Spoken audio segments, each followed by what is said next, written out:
네, 여러분 안녕하십니까? 장용진 TV 오밤중의 뉴스 10월 13일 목요일 순서 시작하겠습니다. 지금 시각이 11시 9분이네요. 제가 오늘 조금 11시 10분에 시작하겠다고 했는데 오늘은 1분 일찍 시작하게 됐습니다. 네, 벌써 많은 분들이 들어와 주셨죠? 네, 베리님, 소정님, 배림소등님, 예, 지금 역시 오늘도 스패너로 고생해주고 계시고요. 김수환무님, 개혁의 신님, 윤원주님, 현미쌀님, 김선경님, 예, 와주셨고요. 변찬수님, 네. 그다음에 화원님, 김아영님, 김선경님, 예, 스마트맨님, 예, 백골 214기님, 네.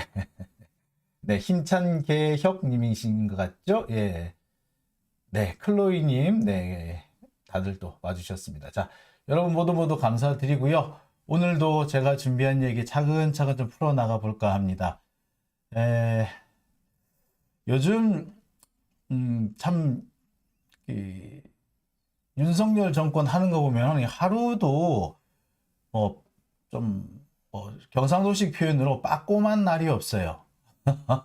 빠꼼한 날이 없다라는 게 뭐냐면 좀 평범한 날, 조용한 날이 없다. 이런 의미가 되겠는데요. 정말 윤석열 정권 조용한 날이 없는 것 같습니다. 하루에 한 건씩 사고를 치는 것 같아요. 이게 국민들이 좀 걱정하지 않고 정치 때문에 고달파하지 않고 피로하지 않게 이 하루하루를 좀 살았으면 좋겠는데 윤석열 정권은 정말 국민들을 피곤하게 만드는 정권이 아닌가 하는 생각이 듭니다. 하루가 멀다 하고 사고를 치고 하루가 멀다 하고 거짓말이 들통나고 그 거짓말을 덮기 위해서 또 다른 거짓말을 하고 악재를 덮기 위해서 또 다른 악재를 저지르고 참 이런 정권이 또 있었나 싶은 생각이 듭니다. 당장 여러분 당장 아시겠습니다만 외교 참사 그 바이든 새끼 파문 난지 그렇게 오래전이 아니에요. 근데 지금 그 얘기가 좀 쑥 들어가 버렸습니다. 왜? 다른 놀라운 일들이 너무 많았거든요. 대표적인 것이 강릉에 미사일이 떨어진 대한민국 역사로 와서 발사한 곳에 미사일을 발사한 부대에 떨어진 사례 참 찾기 어려울 겁니다. 아니 없을 겁니다. 근데 그 특이한 일이 얼마 전에 강릉에서 벌어졌죠. 뭐 어디 그것뿐입니까? 집권 여당의 당 대표이자 현재 국회 부의장이라는 사람이 친일 발언, 식민지 사관에 쩌들은 친일 발언을 하질 않나. 그래 놓고도 오히려 지적하는 사람들한테 역사 공부 다시 하라 라고 큰 소리를 치지 않나. 화합과 타협을 중시해야 될 경제사회노동위원회 위원장이 아무데나 가서 뭐 빨갱이니 총살을 해야 된다느니 미친 거 아닙니까? 그런 사람을 앉혔다? 야, 참 윤석열 정권의 수준을 알만한 그런 상황이 아닐까, 그런 일들이 아닌가라는 생각이 자꾸 듭니다. 자, 이렇게 온갖 일들이 자꾸 터지다 보니까 지금 웬만한 일 가지고는 이제 사람들이 잘 놀라지도 않는 것 같습니다. 참 이렇게 힘든 시간을 살고 있는 우리 국민들, 시민들 정말 하루하루가 고달프지 않을까 싶은데요. 이게 생활고까지 이제 겹치게 되지 않을까 하는 걱정도 됩니다. 경제 위기가 나날이 심화되고 있죠. 오늘 코스피 어제보다 40포인트가 떨어졌고요. 2100선이 이번 주 완전히 무너지고 말았습니다. 2200으로 겨우 올라가더니 또다시 주저앉은 거죠. 근데 사실 더 주저앉아야 되는 거를 연기금이 그동안 막아왔어요. 근데 더 이상 연기금도 버틸 수가 없는 거죠. 자, 그러다 보니까 2100선으로 떨어졌고요. 무엇보다도 결정적인 것이 미국의 경제 지표가 나쁘다는 거. 미국의 경제 지표가 지금 얼마 전에 오늘인가요? 발표된 미국의 경제 지표. 당장 그 미국의 물가 인상률이 8.9%가 나왔다.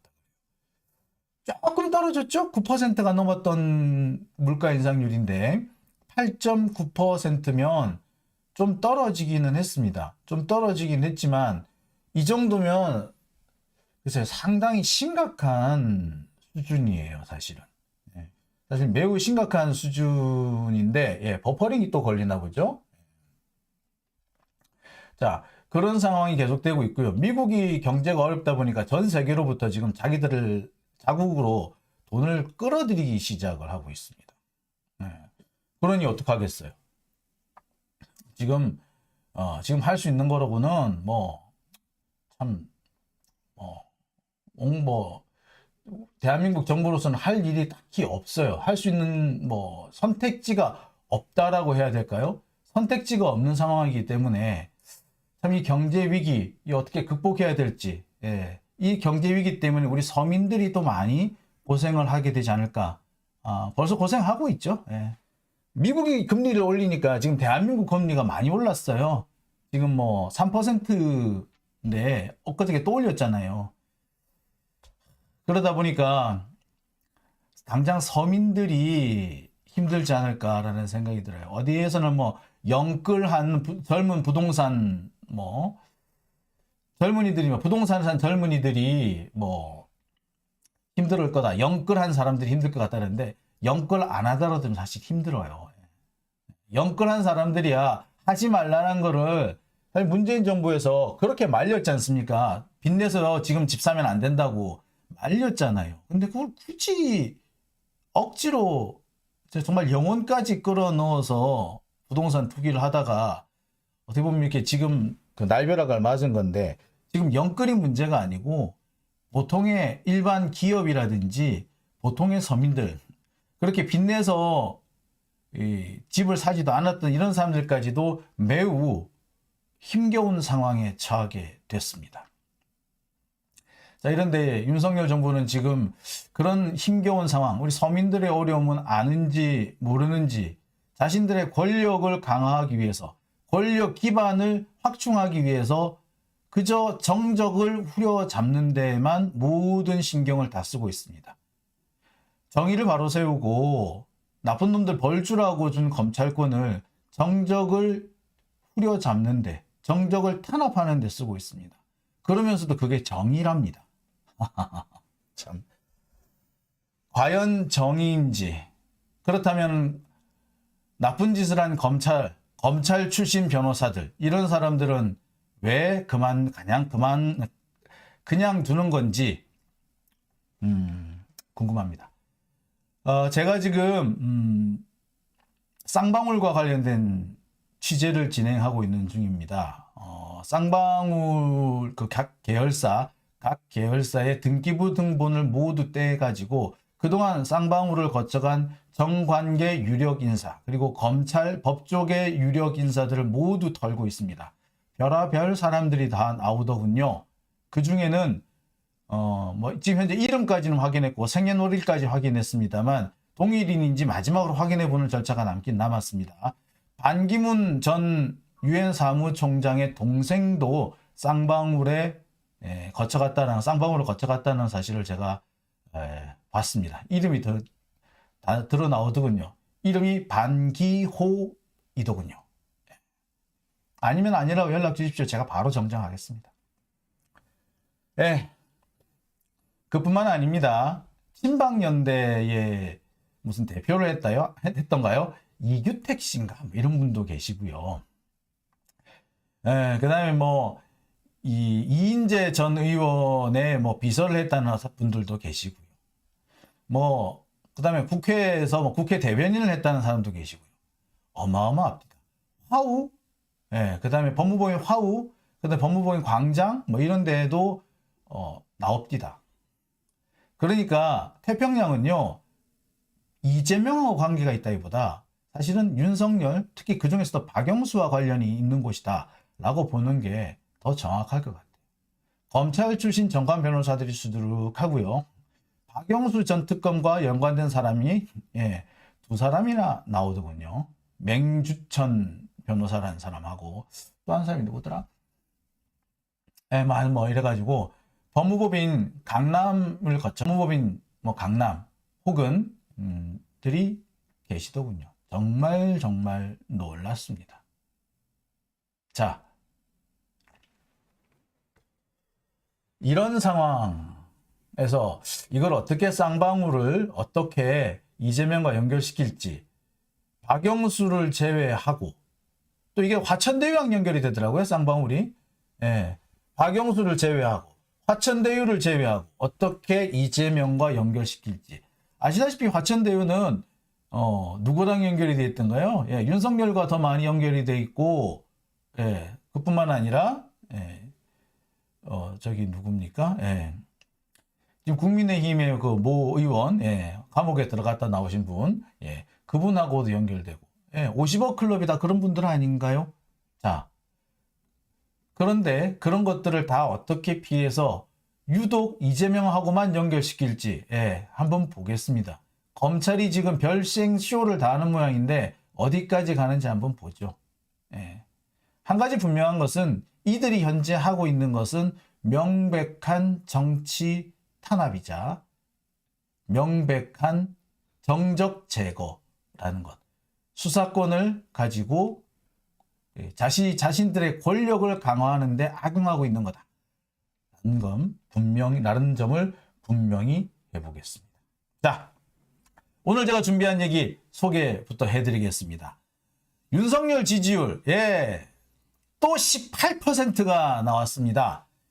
미국의 경영 컨설팅 회사 있자, 예, 여론조사 기관이 있죠. 모닝 컨설트라는 곳에서 조사를 했더니 이번 주 윤석열의 지지율은 18%입니다.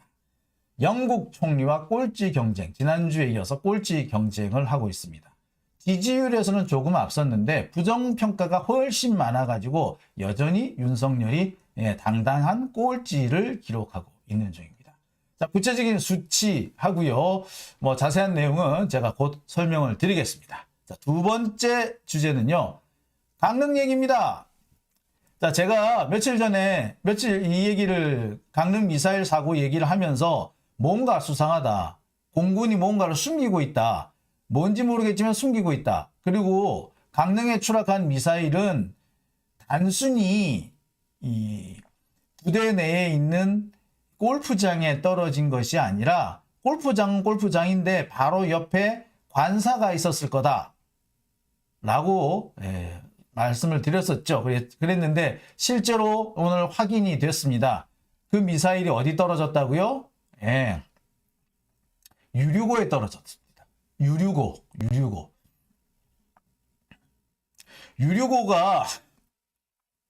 유류고가요, 보통 일반 부대에 있는 유류고하고는 틀려요. 뭐, 경유랑 뭐 등유, 휘발유 들어있는 그런 유류고가 아니고요. 여기 유류고는요, 강릉기지 유류고는 여러분 뭐 아시는 분은 아시겠습니다만 항공유가 들어있어요. 항공유는요, 이 등유 성분에 수소를 첨가해서 만드는 특별한 기름인데요. 폭발력이 엄청나죠. 예, 아마 기화점은 낮기 때문에 불은 조금 높은 데서 불어요. 그래서 불꽃에 타기보다는 강한 그 뜨거운 열기에 주로 발화가 되는 특성이 있긴 한데, 그렇다 하더라도 이 항공유를 쌓아둔 유류고에 미사일 떨어졌답니다. 대형 참사가 날 뻔했죠. 만약에 유류고가 폭발했다면요, 인근이 아마 쑥대밭이 됐을 겁니다. 강릉 시내 그게 아마 수십만 톤 정도가 들어있을, 수십만 리터가 들어있을 걸로 예상이 되는데 장난 아니었을 거예요. 뭐 옆에 생활관, 병사들이 사는 생활관, 군인 관사 이런 것들도 있었다고 하는데 글쎄 아찔합니다. 뭐 더 말을 못하겠네. 정말 아찔한 상황이었다 라고 밖에는 더 말씀을 못 드리겠습니다. 그런 상황이 벌어졌었다고 합니다. 자, 이 얘기 좀 자세히 좀 설명을 드리려고 합니다. 그리고 세 번째 제가 준비한 얘기는요, 미국의 전술핵 얘기입니다. 어제 제가 좀 설명을 드렸습니다만 전술핵, 지금 뭐 청와대란다. 용산에서 용산 대통령실에서 전술핵 재배치 주장을 지금 검토하기 시작했다고 하죠. 전술핵 재배치, 이걸 지금 본격적으로 검토하기 시작했다라고 하는데, 미국에서 반응이 나왔어요. 미국에서 반응은 상당히 부정적인 반응입니다. 그런데 국내 언론이 이를 어떻게 왜곡해서 보도하고 있는지 제가 한번 보여드릴게요. 정말 이 민족을, 이 국민을 핵전쟁의 참화 속으로 몰아넣겠다는 그런 자들이 아닌가 싶은데, 예, 정말 기가 막힌 수준의 왜곡 보도가 나왔습니다. 그리고 그 왜곡 보도의 진상, 미국은 과연 뭐라고 얘기를 했는지 그 원문을 여러분한테 소개해 드릴까 합니다. 자, 어제 제가 좀 말씀드렸습니다만 다시 한번 이 부분은 너무 중요한 얘기이기 때문에 다시 한번 해드릴까 하고요. 자, 마지막 얘기는요. 경제 위기 얘기입니다. 지금 경제 위기 얘기를 제가 안 할 수가 없어요. 지금 뭐 외환 위기를 다들 걱정을 하고 있습니다. 저도 어제까지만 해서 외환 위기를 걱정을 했어요. 외환 보유고가 지금 올해 들어서만 400억 달러 이상 줄어들었습니다. 올해 들어서만. 그것도 윤석열이 당선된 3월 이후부터 급격히 외환 보유고가 줄어들기 시작했어요. 근데 진짜 문제는 뭐? 환율 방어를 위해서 외환 보유고에서 돈을 자꾸 빼쓰고 있다는 점. 특히 지난 9월 달에는 무려 200억 달러에 가까운 돈을 빼다 써버렸다. 그러다 보니까 외환 보유고가 빨리 줄어든다고 하죠. 그것 때문에 다들 이거 위기 아니냐. 사실 어느 정도 위기냐면요. 지금 현재 우리나라 외환 보유고가 3,100억 달러까지 떨어졌는데 3,100억 달러 밑으로 떨어지게 되면은 현재 우리나라가 지고 있는 부채, 총 부채보다 외환 보유고가 작아지게 됩니다. 그렇게 되면은 진짜로 부도가 날 상황이 벌어지는 거죠. 외환 보유고가 줄어드니까. 외환 보유고가 총 부채보다 작게 되니까. 자, 그렇게 위험한 상황까지 가게 됩니다. 그게 3,100억 달러인데 지금 거의 3,100억 달러 선에 와 있어요. 그러니 당연히 외환 위기가 터지는 게 아니냐. 이러다가 또다시 우리가 IMF를 다시 맞는 게 아니냐라는 걱정을 했고요. 저 역시도 그렇게 했는데 문제는 외환 때문에 나라가 망하기 전에 금리 때문에 서민들이 먼저 죽을 수도 있겠구나 라는 상황을 제가 확인을 하게 됐습니다. 예. 지금 금리를 1% 올리면은요, 가계와 기업이 추가로 부담하게 되는 이자가 무려 100조에 가깝다라는, 100조를 넘어선다라는 그런 계산이 나왔습니다. 어마어마한 수준이죠. 어떻게 해서 그런 계산이 나왔느냐고요? 제가 지금부터 하나씩 설명을 해드릴까 합니다. 총여신이라는 게 있어요. 총여신.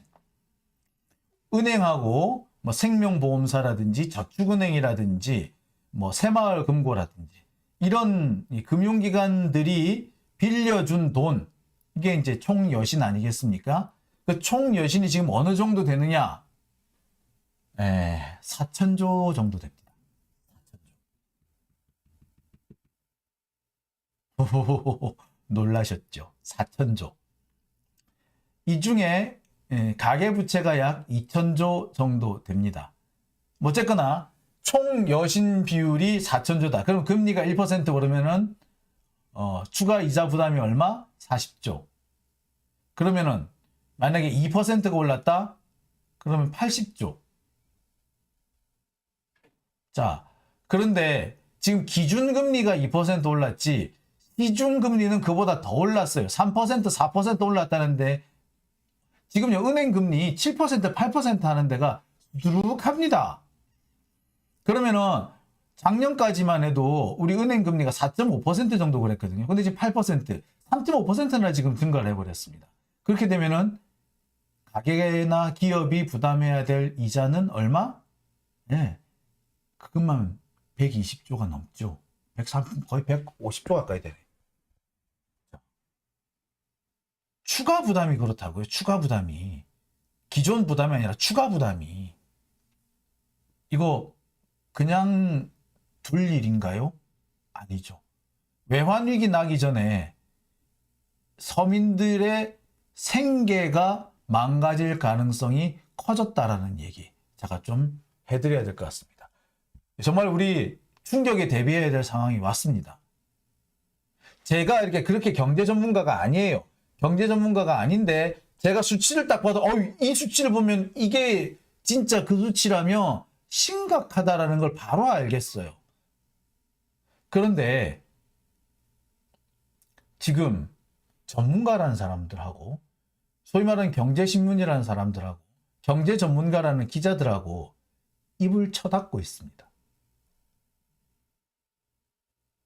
얘들은 무슨 생각에서 이러는 걸까요? 참 놀랍습니다. 자, 오늘 이렇게 4가지 주제로 여러분들과 말씀 나누겠습니다.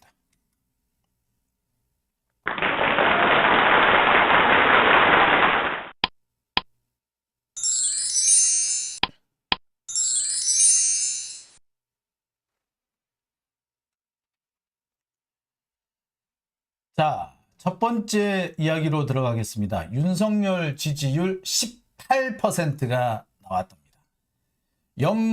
미국의 경영 컨설팅 회사이자 아마 여론조사 기관으로 알려져 있는데요. 모닝 컨설트라는 곳에서 조사를 해봤더니 이번 주 윤석열의 지지율은 18%라고 합니다. 영국 리즈 총리하고 꼴찌 경쟁을 하고 있어요. 그런데 리즈 총리가 지난주에도 마찬가지인데 리즈 총리가 부정평가에서 윤석열보다 좀 낮아요. 그래서 긍정평가, 부정평가 이거를 플러스 마이너스 해가지고 나온 수치를 보니까 어떻게 되더라? 윤석열이 꼴찌더라.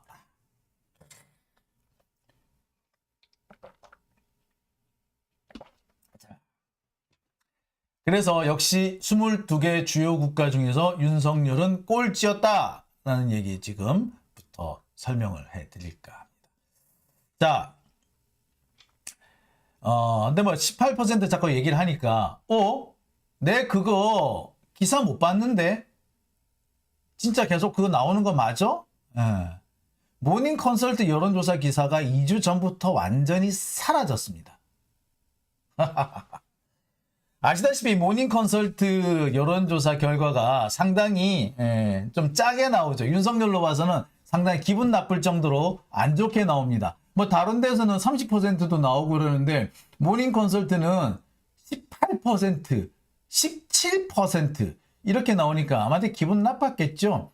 그래서 그런지 모르겠는데 지금 2주 전부터 모닝 컨설트의 여론조사 기사가 완전히 지면에서 사라지고 안 나타납니다. 이거 혹시 불리한 기사라고 여론 통제를 하는 거 아닌지, 언론 통제를 하는 건 아닌지 라는 의심도 드는데 제가 확인해 보기로는 그렇습니다. 직접 윤석열 정권이 직접 여론 통제, 언론 통제를 하는 경우도 있겠으나 지금 상황으로 봐서는 용화대가 직접 나섰다기보다 오히려 각 언론사별 소위 말하는 편집국장들이 편파적으로 편집을 하고 있는 거예요. 또는 각 언론사 데스크에서 편파적으로 기사 지시를 내리고 있다고 봐야겠죠. 이거 제가 볼 때 상당히 중요한 기사입니다. 국내 여론조사보다 해외에서 한 여론조사의 그 지지율이 낮다라는 거, 이거는 국내 여론조사 기관이 뭔가 잘못하고 있다, 모집단 추출을 잘못하고 있지 않는가라는 거, 이런 부분을 좀 의심을 해볼 수 있는 그런 기사인데, 자, 그런데 지지난주부터 윤석열 여론조사 기사가 싹 빠졌어요. 이거는 뭔가 좀 의심스러운 상황이죠. 인위적으로 뭔가 손을 좀 보고 있지 않는가 하는 의심 안 할 수가 없습니다. 자, 어쨌거나 지금 이번 주에 나온 여론조사 윤석열 지지율 모닝 컨설트가 조사한 바에 따르면 지지율은 18%입니다. 지난주 20% 나왔는데 2%포인트 빠졌습니다. 부정평가는 74%로 지난주보다 3%가 증가했습니다. 또 윤석열의 지지율은 플러스 마이너스에서 지난주보다 약 5%포인트가 빠진 거죠. 부정평가 3% 올랐으니까 이거 마이너스 3점. 지지율은 또 2%가 빠졌으니까 마이너스 2점. 모두 마이너스 5점. 예, 5%포인트가 빠졌다. 라고 보시면 맞겠습니다. 모닝 컨설트가 발표한 건 이거 오늘입니다. 오늘자로 발표한 거고요. 이거는 지난 10월 5일부터 10월 11일까지 약 일주일가량을 조사를 한 내용입니다. 일주일간 조사한 것에 평균을 내서 이렇게 결과가 나왔다고 합니다. 일주일 동안 계속해서 조사를 했다. 그렇다면 이거는 꽤 신뢰성이 있는 조사라고 보는 게 맞을 겁니다.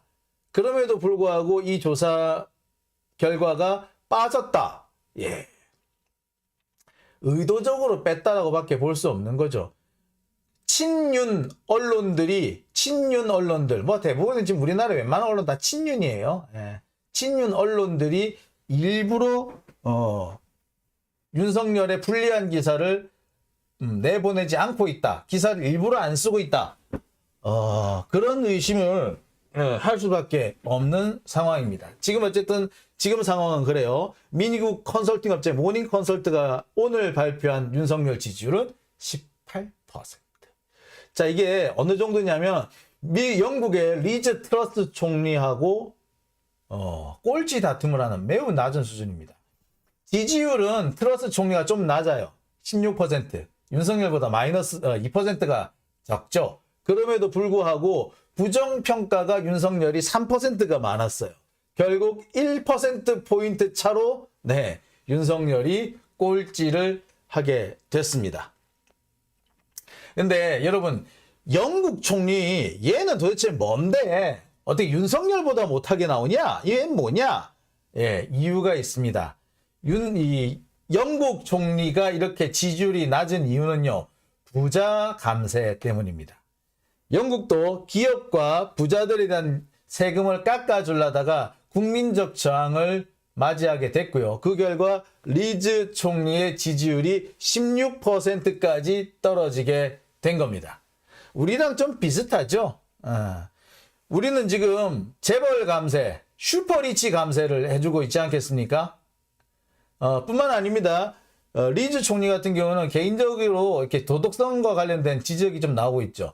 윤석열도 마찬가지지 않습니까? 근데 리즈 총리 취임한 지 얼마 안 됐어요. 그런데 벌써 이런 위기예요. 윤석열 취임 6개월이면 뭐해? 리즈 총리도 취임한 지 몇 달 안 됐어. 취임한 지가 얼마나 됐느냐가 중요한 것이 아니고 도대체 얼마나 잘하느냐, 그리고 국민한테 얼마만큼의 신뢰를 받고 있느냐가 중요한 거 아니겠습니까?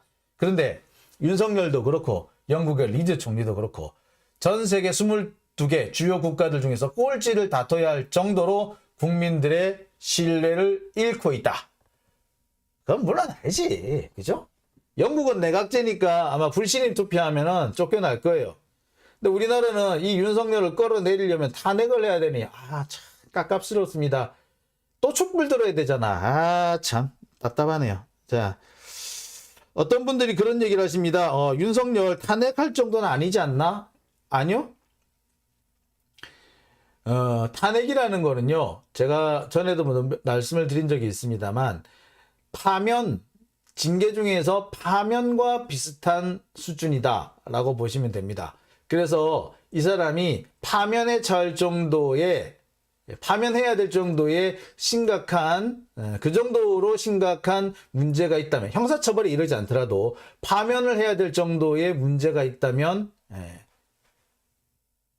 탄핵할 수가 있습니다. 근데 지금 윤석열 하는 거 보면 빨리 끌어내려야 되지 않겠습니까? 그죠? 그래서 자꾸 역풍 우려하는데 역풍이 중요한 게 아니에요. 지금 역풍이, 이 18%에 무슨 역풍이야, 역풍은. 아이고, 참. 그 웃기는 소리 하지 말고요. 할 일을 좀 했으면 좋겠다.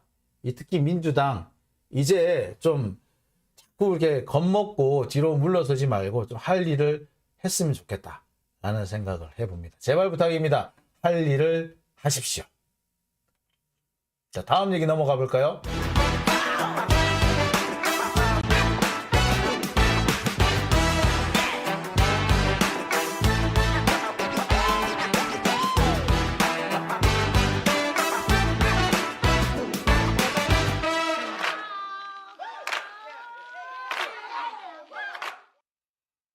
자, 이렇게 윤석열 정권의 지지율이 낮아지게 되면은 사실 다른 정권 같으면 국민들의 지지를 되찾을 수 있는 여러 가지 방법들을 고민을 할 거예요.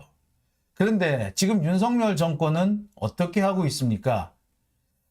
뭘 할 줄 몰라서 그런 건지는 모르겠지만 지금 하는 걸로는 부품 공작과 검찰 수사의 모든 것을 다 걸고 있는 것 같아요. 그래서 민주 진영에 대한 탄압을 하는데 뭐 모든 것을 다 자신들이 가지고 있는 역량을 다 걸고 있는 것 같습니다.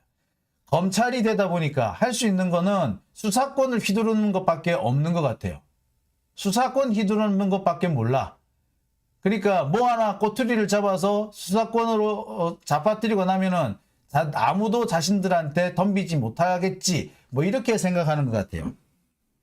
자, 그래서 지금 윤석열 정권이 하는 것은 오로지 수사입니다. 그리고 적폐 정권이 늘 써먹던 전가의 보도, 부품 공작도 계속 벌이고 있죠. 그 중에 대표적인 게 지금 뭐 계속 하나씩 둘씩 계속 나오고 있죠. 이재명 의원에 대한 뭐 쌍방울, 뭐 또 라임 옵티머스 이런 거에 대한 수사를 계속 한다 그러더니 자, 이번에는 또 뭐가 나왔다? 예, 이번에도 나온 게 코인 수사죠. 한동훈이 코인 수사를 하겠다고 지금 설친다고 합니다. 이재명과 그 코인을 엮으려고 하는 것 같아요. 지난 8월 달인가 7월 달인가 한동훈이 미국 뉴욕의 남부지검, 미국 뉴욕 남부지검을 방문한 적이 있는데 그때 그 방문을 한 이유가 이 코인 수사를 하기 위한 것이다 라는 의혹이 지금 제기가 되고 있어요. 그 한동훈 역시 수사를 하기는 했다 또는 수사를 하려고 했다. 하여튼 이런 수선으로 인정을 하기는 했죠. 김우겸 의원이 이 문제를 제기를 하니까 한동훈이 뭐라 그랬어요? 지금 내부 고발하는 거냐라고 얘기를 했죠. 제가 어제도 말씀드렸습니다만 만약에 한동훈이 이 코인과 관련된 수사를 안 했다면 즉 김우겸 의원이 제기한 의혹이 사실이 아니었다면 한동훈 성격에 되게 깐족됐을 거예요. 의원님이 잘 모르셔서 하는 말씀인데 그런 수사는요 검찰이 할 수가 없습니다. 그리고 그 법무부 장관은 그런 거 할 수 있는 데가 아니에요. 이런 식으로 깐족됐을 거예요.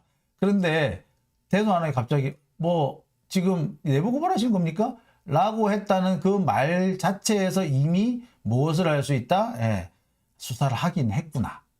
결국 자백을 한 건 김우겸이 아니라 한동훈이었던 거죠. 자, 코인 수사. 지금 한동훈이 하고 있다는 코인 수사는 이더리움입니다. 이 이더리움 창설자라는 사람이 아마 북한에 갔던 모양이에요. 북한에 가가지고 뭘 했느냐면 이더리움을 이용한 자금 세탁법 이런 것들을 좀 뭐 전수를 해준 모양입니다. 이게 미국 FBI에 딱 걸려가지고 처벌을 받았죠. 자, 그런데 이 이더리움 창설자라는 사람이 FBI에 잡혀가기 전에 여기저기 이더리움에 대한 홍보를 하면서 이더리움이 한참 잘 나가다 지금 내려박았잖아요. 원래 이더리움이 그 비트코인에 준할 정도로 잘 나가는 그런 코인이었는데 지금 완전히 뭐 바닥 뭐 똥값이라 그러죠. 뭐 휴지 조각이 됐다 그러죠. 그러니까 아마 이걸 뭐 다시 한번 띄워보려고 했던 모양이에요. 그래서 여기저기 메일을 보내서 한국의 유력 대선 후보였던 이재명도 관심이 있고 아마 그 전에 아마 박원순 시장도 관심이 있었다. 뭐 이런 식으로 이렇게 자기 자랑을 한 거야 한마디로 자기 자랑, 이더리움 자랑을 그랬는데 그걸만 딱 가져와 가지고 이거랑 엮으면 되겠네 라고 해서 지금 한동훈이 수사를 한다는 겁니다. 그런데 제가 어제도 말씀드리고 뭐 아시는 분은 다 뭐 제가 말씀을 안 드렸더라도 아시는 분은 뭐 아시지 않을까라는 생각이 드는데요. 이 코인이라는 게 우리가 이제 그냥 코인이라고 안 하고 이걸 암호화폐 또는 가상화폐, 암호화폐 이렇게 얘기하잖아요. 왜 암호화폐이겠습니까? 암호화폐라고 하는 이유는 암호가 걸려있기 때문에 그래요. 맞잖아요. 그죠? 암호가 걸려있으니까 하는 얘기겠죠. 즉 이거는 몰라요. 수사를 할 수가 없습니다. 추적이 안 돼요. 그 가상화폐 시장 처음 나왔을 때 그 가상화폐, 비트코인 뭐 이런데 그쪽을 막 전도하던 그쪽에 대해서 막 이렇게 뭐 엄청나게 홍보를 많이 하던 사람들이 제일 많이 했던 얘기가 뭡니까? 이거는 탈중앙화기 때문에 자금 추적이라든지 이런 게 안 된다라고 얘기를 했잖아요. 마찬가지입니다. 코인이 이 누구를 통해서 누구한테 흘러갔는지 이거를 알아내는 거는 불가능해요. 근데 한동훈 이걸 수사를 하겠다? 이건 달리 말하자면은 결국에는 짜 맞추기를 하겠다는 거죠. 말이 되딘가 안 되딘가, 증거가 있딘가 없딘가, 짜 맞추기를 하겠다. 그것이 지금 한동훈과 검찰의 생각인 겁니다. 사실 이게 더 무서운 거죠. 왜 이런 무리한 짓을 하느냐? 윤석열 정권이 지금 위기에 봉착했기 때문에 그래서 그런 거예요. 자신들이 처한 위기를 수사를 통해서, 검찰 수사를 통해서 돌파하겠다. 뭐 검사니까 할 수 있는 게 그거밖에 없었던 거죠. 자, 그런데 심지어는 어떻게? 죽은 사건도 되살리기 하는 거예요. 이미 자기들이 이거는 못하는 수사라고 털고 나갔던 건데 다른 기관을 시켜가지고 마치 조사가 가능한 것처럼 다시 만들어 오고 있죠. 그게 뭐다? 월북 공무원 피살 사건, 서해 월북 의혹 공무원 피살 사건.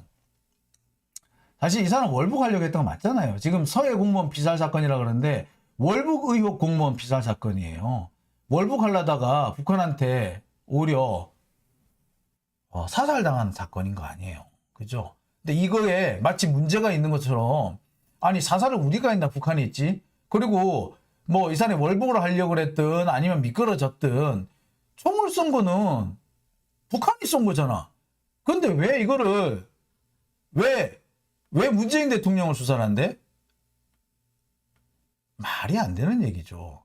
그런데 이 말도 안 되는 수사를 지금 검찰이 하고 있습니다. 어떻게 해서 하게 됐다? 감사원이 검찰에 수사를 의뢰했어요. 문재인 대통령이 서면 조사를 거부해서 조사할 필요가 있는데 안 받아주는 바람에 어쩔 수 없이 우리가 서면 조사, 수사를 의뢰했어 라고 이렇게 합니다. 그래 놓고서 지금 어떻게 하고 있다? 대대적인 언론 플레이에 나섰어요. 오늘 수사 의뢰를 하면서 대대적인 언론 플레이를 했는데 보도자료가 마치 공소장 뺨치듯이 18장이나 나왔어요. 심지어 이 보도자료를 뿌리는데 뭐 했다? 감사원이니까 감사위원회에 의결을 받고 해야 되는데 어쨌든 감사위원회 의결을 건너뛰고 보도자료부터 뿌리고 수사 의뢰부터 해버린 거예요. 뭐다? 지 멋대로인 거지요. 법을 어겨도 이렇게 어길 수가 없는 거죠. 이걸 누가 했다? 감사원 사무국장이라는 사람이 했어요. 이런 사람 그냥 놔두면 되는 거예요. 이 사람을 진짜 탄핵해야 돼요. 아니 이런 사람을 탄핵 안 하면은 이런 짓이 계속 반복됩니다. 이건 분명히 위법이에요. 법률 위반이에요. 법률 위반이면 탄핵을 하는 게 맞아요. 원래 감사원장이 이 사람을 해임을 해야 정상인데 감사원장이 이 사람을 해임을 안 할 거 아니에요. 그러면 어떻게? 국회가 이 사람을 탄핵을 해야 돼요. 그래서 적어도 이 사람이 이 탄핵 소추를 받는 동안에 탄핵 심판을 받는 동안에는 업무를 할 수 없어야 됩니다. 그리고 이런 사람이 탄핵 소추를 당하고 탄핵이 되든가 안 되든가 탄핵 소추를 당해야지 앞으로 이런 짓을 하는 사람이 줄어들어요. 탄핵 소추라든지 이런 국회의 이런 그 견제 기능이 왜 중요하냐? 이 견제 기능 때문에 국회의 견제 기능 때문에 공무원들의 행정이 순화되는 기능이 있어요. 순화된다. 즉, 지 멋대로 하는 게 아니라 내가 멋대로 하면 탄핵을 당할 수도 있네? 탄핵을 당할 가능성이 현실화될 거 아니에요. 그렇게 되면 이 사람들이 함부로 행동 못해요. 이런 걸 보고 뭐라 그러냐면은 권력의 순화작용이라고 얘기를 합니다. 권력을 순화를 시키려면 지금 해야 되는 것은 국회에 할 일을 해야 되는 겁니다. 그중 대표적인 것이 탄핵입니다. 감사원 감사 사무국장 이 사람 이 법을 어기고 있는데도 감사원장이 손을 안 대고 있다? 그럼 탄핵해야 되는 거예요. 그래야지 이런 짓을 적어도 앞으로는 계속 이런 짓 못할 거 아니야. 잘못하면 얘 계속 이런 짓 해요. 자, 이런 일을 좀 막기 위해서라도 자, 빨리 민주당 좀 제 역할, 제 할 일을 하기를 바랍니다. 아, 정말 제가 이 얘기를 계속 해야 되는 하는 저 자신도 참 답답해요. 언제까지 할 일 하라고 이런 얘기를 주문을 계속 해야 되는지 모르겠습니다. 자, 일단 다음 얘기로 넘어가겠습니다.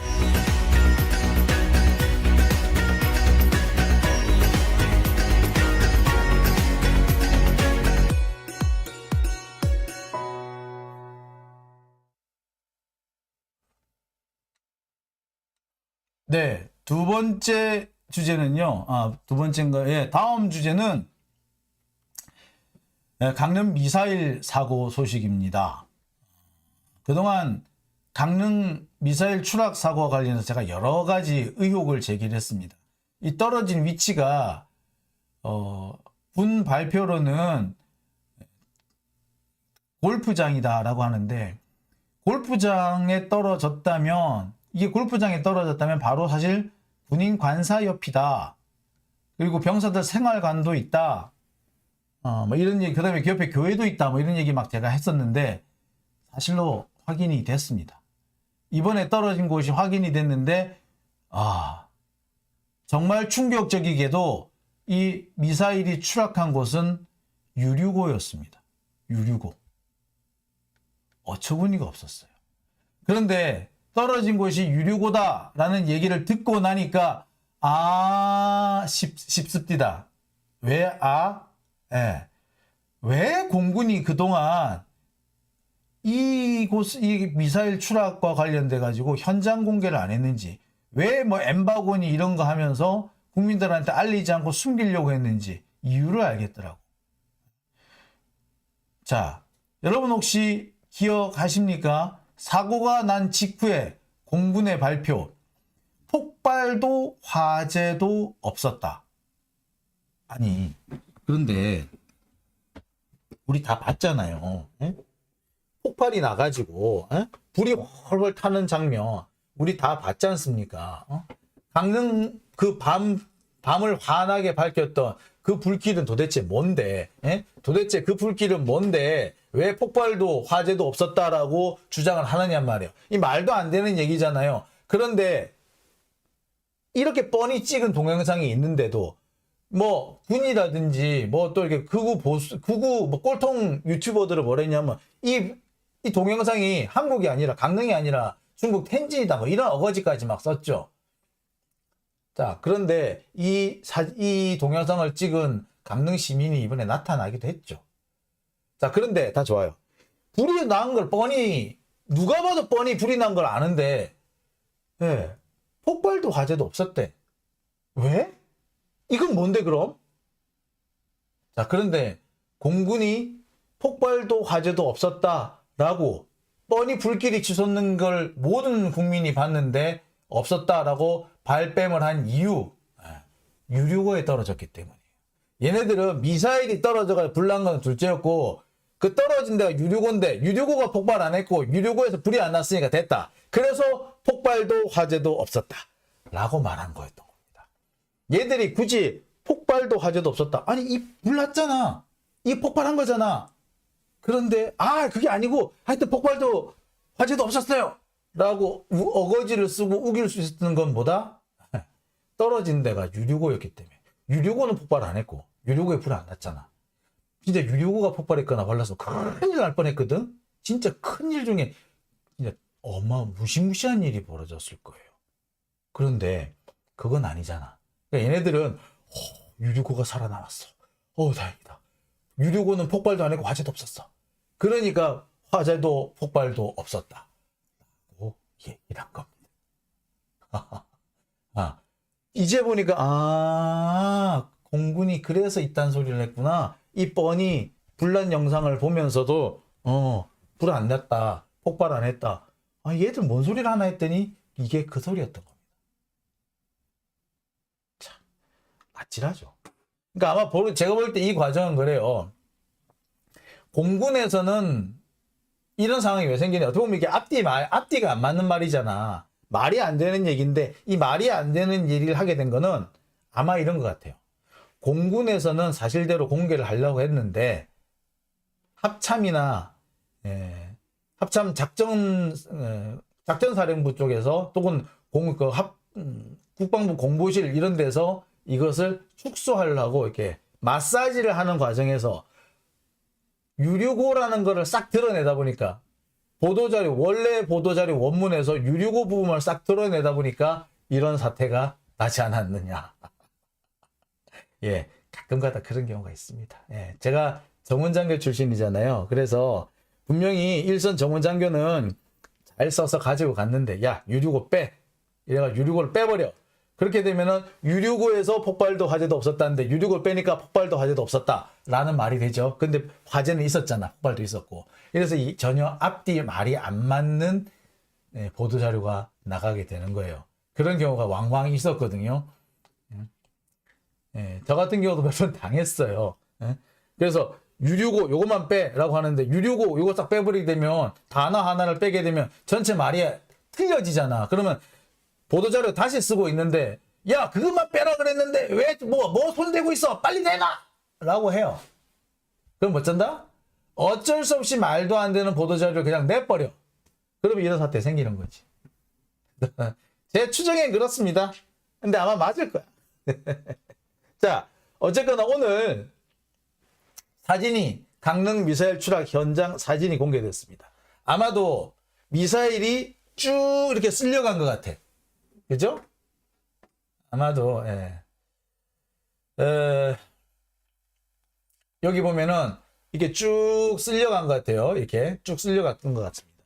그래서 여기에 이제 보니까 이 상황이 난 거죠. 이 상황이 난. 아마 제가 볼 때는 이 흙에 지금 현재 쌓여 있는 모습으로 볼 때 덮으려고 하다가 지금 내비둔 것 같아. 논란이 생길까봐. 이거 덮었으면 진짜 난리가 났을 거거든요.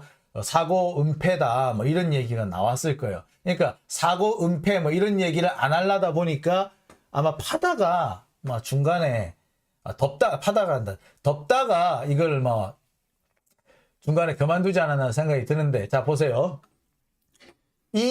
지금 이 상황을 보자면은 이 라인을 따라 가지고 미사일이 쓸려간 거죠. 그러니까 추락한 다음에 그 관성의 법칙, 관성의 힘으로 밀려오던 힘으로 쭉 밀려간 모습이 이렇게 돼 있다. 아마 이 라인으로 가지 않았나라는 생각이 들어요. 자, 그리고요. 자, 다음 사진 한번 보실게요. 자, 여기가 강릉 비행장의 유류고라는 곳입니다. 이렇게 주변에 보시면 이 다른 지역보다 조금 높게 올라가 있죠. 이 봉분처럼. 예. 그러니까 제가 알기로는 그렇습니다. 이쪽이 아마 이 골프장인데 이 골프장 쪽에서 이쪽 방향으로 이렇게 땅바닥에 추락한 상태에서 쭉 밀고 가지 않았는가 라는 생각이 들어요. 자, 이게 강릉 이렇고요. 이 다음 사진 한번 보시겠습니다. 근데 여기 사진에서도 보시다시피 여기 보세요. 담벼락이 보이시죠? 여기 담벼락, 여기 이렇게 보면 철조망이 보이죠? 이 철조망 밖은 민간인 구역이고요. 여기는 이쪽은 다 민간인들 살고 있는 곳입니다. 지금 여기 집이 없긴 한데 바로 이 사진 옆에 사실 민가가 하나 있어요. 만약에 이 유류고가 폭발했다면 어떻게 됐겠다? 민가는 작살났을 겁니다. 진짜. 자, 다음 사진 한번 볼까요? 자, 이게 구글에 나온 강릉 비행장 유류고 사진입니다. 자, 한번 보시겠습니다. 자, 여기가 유류고고요. 여기가 아마 제가 알기로는 교회인가 그럴 거예요. 그 옆에 또 보니까 절도 있는 것 같아요. 자, 그러니까 제가 보기에는 그래요. 여기가 이제 보시면은 이 위쪽에 보면은 잠깐만요. 자, 이 유류고 쪽에서 이쪽 위쪽에 보면은 골프장이 보입니다. 골프장 쪽에서 이렇게 골프장 쪽으로 유류고 쪽으로 탄두가 이렇게 이렇게 쓸려온 거죠. 여기 뚝 떨어져서 쭉 쓸려오지 않았냐라는 생각이 듭니다. 예. 자, 다시 한번 제가 요거를 좀 자세히 한번 보여드리겠습니다. 자, 확대하는 사진을 자, 이렇습니다. 여기가 유류고고요. 여기가 아마 교회 혹은 그 옆에 여기가 있는 게 절이지 싶습니다. 자, 아마 군법당이라고 얘기를 하죠. 군법당인 것 같아요. 자, 여기가 아마 군법당, 여기가 아마 교회 뭐 그런 것 같고요. 그러니까 아마도 이렇게 미사일 이렇게 떨어져 가지고 이렇게 밀려가지 않았는가라는 생각이 듭니다. 자, 여기가 제가 전에도 말씀드렸습니다만 여기가 군 관사입니다. 군 관사. 그리고요 이쪽이 여기는 이쪽 여기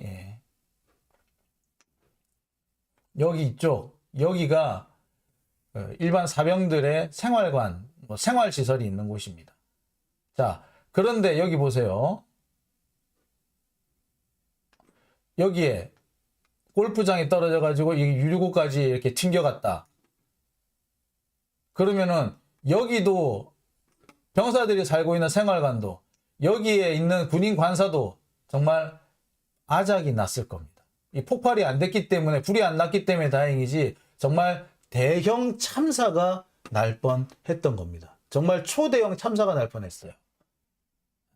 아마 우리 역사상 창군 이래 이런 사례가 없었을 겁니다. 정말 역대급 참사가 날 뻔했어요. 그러니까 역대급 참사를 날 뻔했더니 강릉 18 전투비행단에서 뭐라 그랬겠습니까? 당연히 할 수 있는 말이 와 다행히 미사일이 떨어지긴 떨어졌는데 불도 안 나고 폭발도 안 했어요 라고 하는 거지. 불이 났는데 그 불이 중요한 불이 아니거든. 자기들 볼 때는 그 불은 별거 아니고 진짜 중요한 불은 유류고에서 불 날까 우리 걱정했는데 그 불 안 났어요. 폭발도 안 했어요. 그랬던 거지. 그런데 이게 상황이 이렇게 되잖아요. 이거는 뭐다? 공군참모총장이 날아가야 될 거예요. 18 전투비행단 단장 목이 날아가야 돼. 그런데 쉬쉬한 거죠. 그래서 지금까지 이 부분에 대해서 숨겼던 겁니다. 근데 더 이상 숨기기가 어려워진 거죠. 특히 윤석열이 임명한 공군 참모총장은 이번에 파면되는 게 맞아요. 근데 제가 볼 때는 공참총장이 파면을 안 당하려고 지금 이렇게 좀 쇼를 한 것 같기도 하고 뭐 군 내부에서 뭔가 작당질이 있었을 것 같은데 이 공군 참모총장 이 사람이 이번 5월 22일인가 윤석열이 취임하고 며칠 되지 않아서 들어온 친윤석열 공참총장이야. 그러니까 윤석열이 보면은 자기 사람을 지키기 위해서 뒤편이라고 그 찌편을 모가지 안 날리려고 그래서 쉬쉬하지 않았는가라는 생각이 드는데 공군참모총장 이쯤 되면은 나가야 돼요. 나가야 되는 거 맞아요. 말도 안 되는 거예요, 이거. 그런데 지금 분위기나 보면 이것도 슬그머니 있는 듯 없는 듯 하고 넘어갈 것 같습니다. 왜? 지금 이렇게 해가지고 이 사람 정도가 날아갈 거면 날아갈 사람이 한둘이가 아니지. 근데 자, 근데 제가 앞서서도 말씀드렸습니다만 나가야 될 놈이 안 나간다. 그럼 국회가 내쫓아야죠. 그게 뭐다? 탄핵제도입니다. 자, 탄핵제도라는 거를 안 쓰고 있으니까 그렇지. 그러니까 나가야 될 놈이 안 나가고 있지. 탄핵제도 한 두어 번만 써보세요. 그렇게 되면은 나가야 될 놈은 알아서 나갈 겁니다. 이게 뭐다? 권력작용의 순화입니다. 국회가 자기의 권한, 행정부를 견제하는 권한을 제대로 작동해야 돼요. 탄핵제도는 국회가 행정부의 독주를 견제할 수 있는 좋은 수단입니다. 행정부가 국회 말을 안 듣고 지들 멋대로 한다. 그러면은 해임 건의하고 해임 건의해도 안 듣는다. 그럼 탄핵에서 쫓아내버려야 돼. 하다못해 탄핵 소추가 되는 순간 탄핵 심판이 탄핵 결정 탄핵 여부가 결정될 때까지, 헌법재판소 결정이 나올 때까지 직무가 정지됩니다. 몇 달씩 직무 정지되고 막 그래야 돼. 그래야지 얘네들이 아이고 내가 잘못하면 탄핵을 당할 수도 있다. 아이고 그래가지고 헌법재판소에서 어떻게 살아남아가 돌아오면 뭐하노. 몇 달 동안 나는 완전히 죽은 목숨 아니었나. 그러니 아예 처음부터 조심하자 할 겁니다. 이렇게 탄핵이 돼야지 한동훈도 조심하고 이상민도 조심을 하는 거예요. 안 그러면 보세요. 지금도 대통령 윤석열 믿고 지들 멋대로 할 거야. 검찰 마찬가지예요. 검찰이 오버한다 잘못한다 탄핵해야 돼. 이두봉 왜 안 날리는데? 날려야 돼. 날려야지. 날라가기 전에 알아서 그만둔다니까. 그러지 않고서는요 앞으로 이런 일 계속될 겁니다. 하세요 제발. 할 일을 하세요. 국회를 무시하는 행정부와 여당 본때를 보여줘야 돼요. 그 좋은 수단 하나가 탄핵제도입니다. 하셔야 돼요. 네. 자꾸 탄핵 얘기하다 보니까 탄핵 아이씨 네. 별명 생기겠다. 자 다음 얘기 넘어갈게요.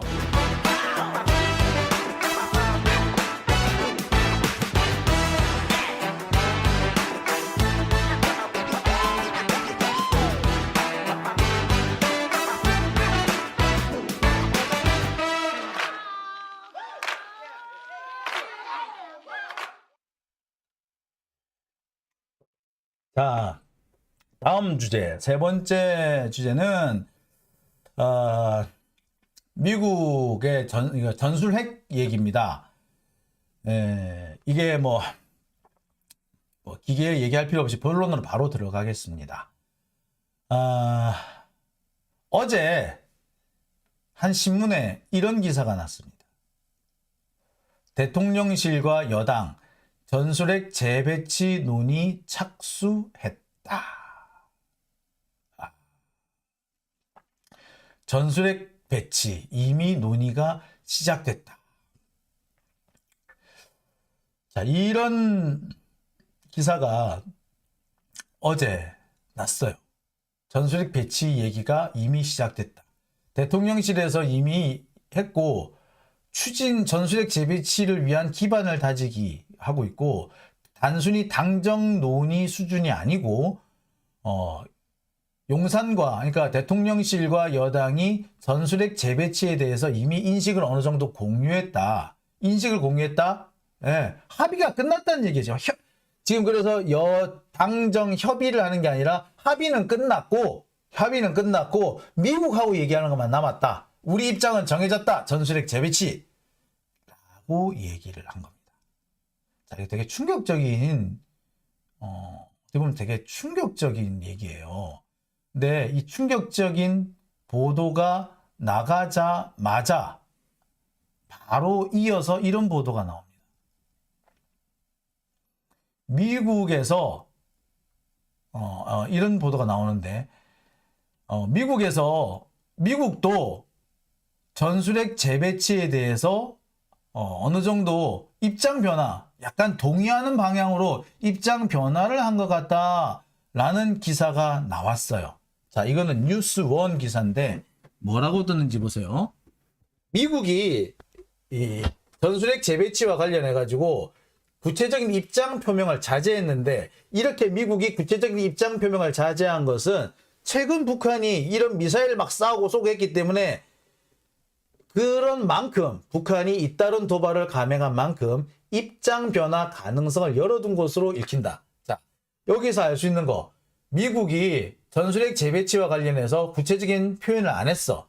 그렇기 때문에 그 구체적으로 전에는 얼마 전까지만 해도 미국은 한국에 전술핵 재배치 안 한다는 입장이었는데 분명히 노였는데 이제는 잘 모르겠어. 나중에 얘기할게. 이런 식으로 얘기를 했다면 입장 변화가 있나? 라고 의심을 할 만하죠.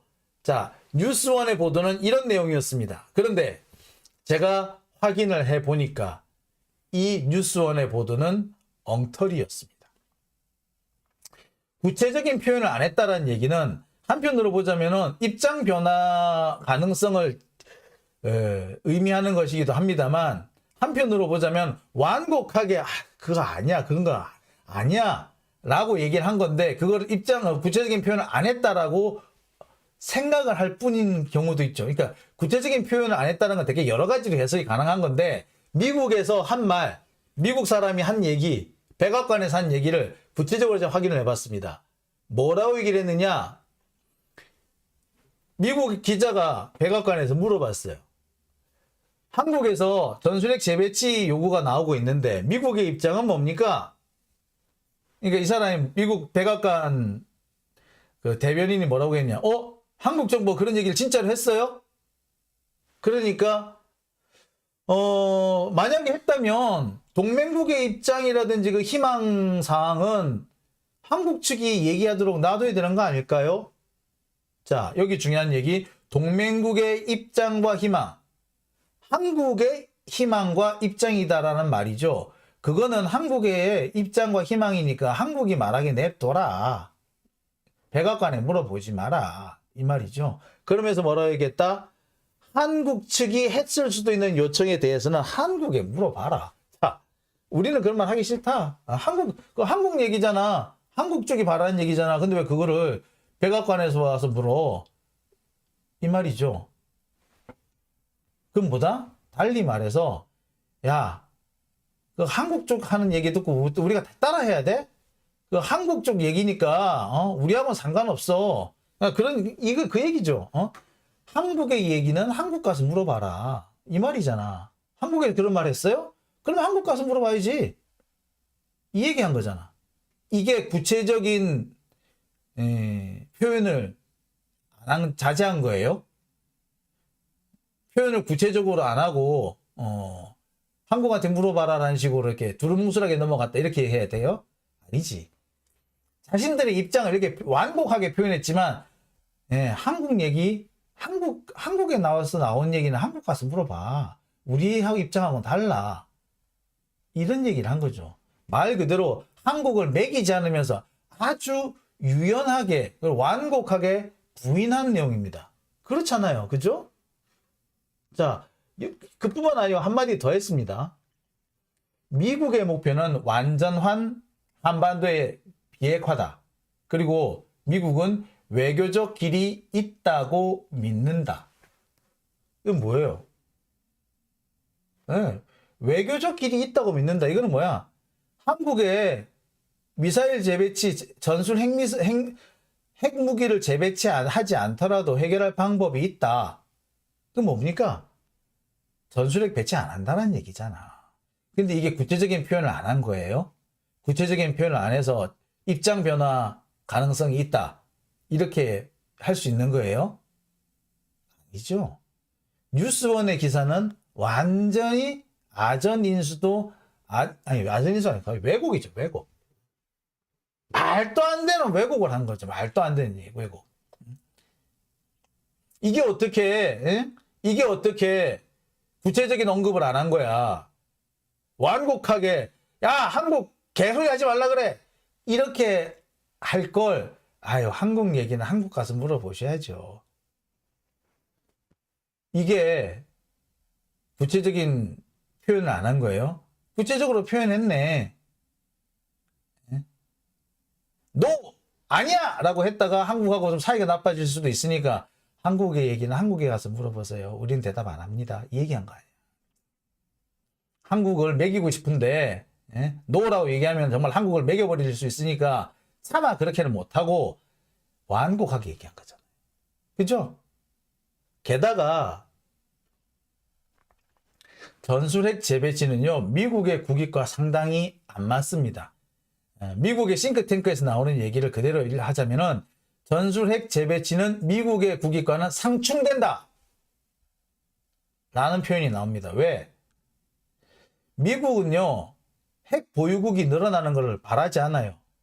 그러니까 좀 어려운 말로는 핵 확산의 거부감을 갖고 있다. 핵 보유국, 핵무기를 가진 나라가 늘어나는 게 싫어. 미국은 지들만 핵을 갖고 싶어해. 그래야지 저게 슈퍼파워 아니야. 근데 자꾸 핵무기 가진 나라가 늘어난다? 싫어.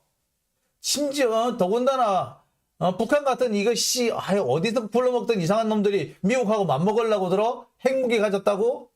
그러니까 미국의 입장은 그거예요. 핵무기, 북한같이 짜잘한 나라까지 핵무기 갖는 거 원치 않아. 그런데 뭐야? 한국에 한반도에 전술핵을 재배치를 하게 되면은 북한이 핵무기를 갖는 것에 명분을 주게 됩니다. 면죄부를 줘요. 즉 북한 입장에서 그렇잖아. 아니 남한에 핵무기 있잖아.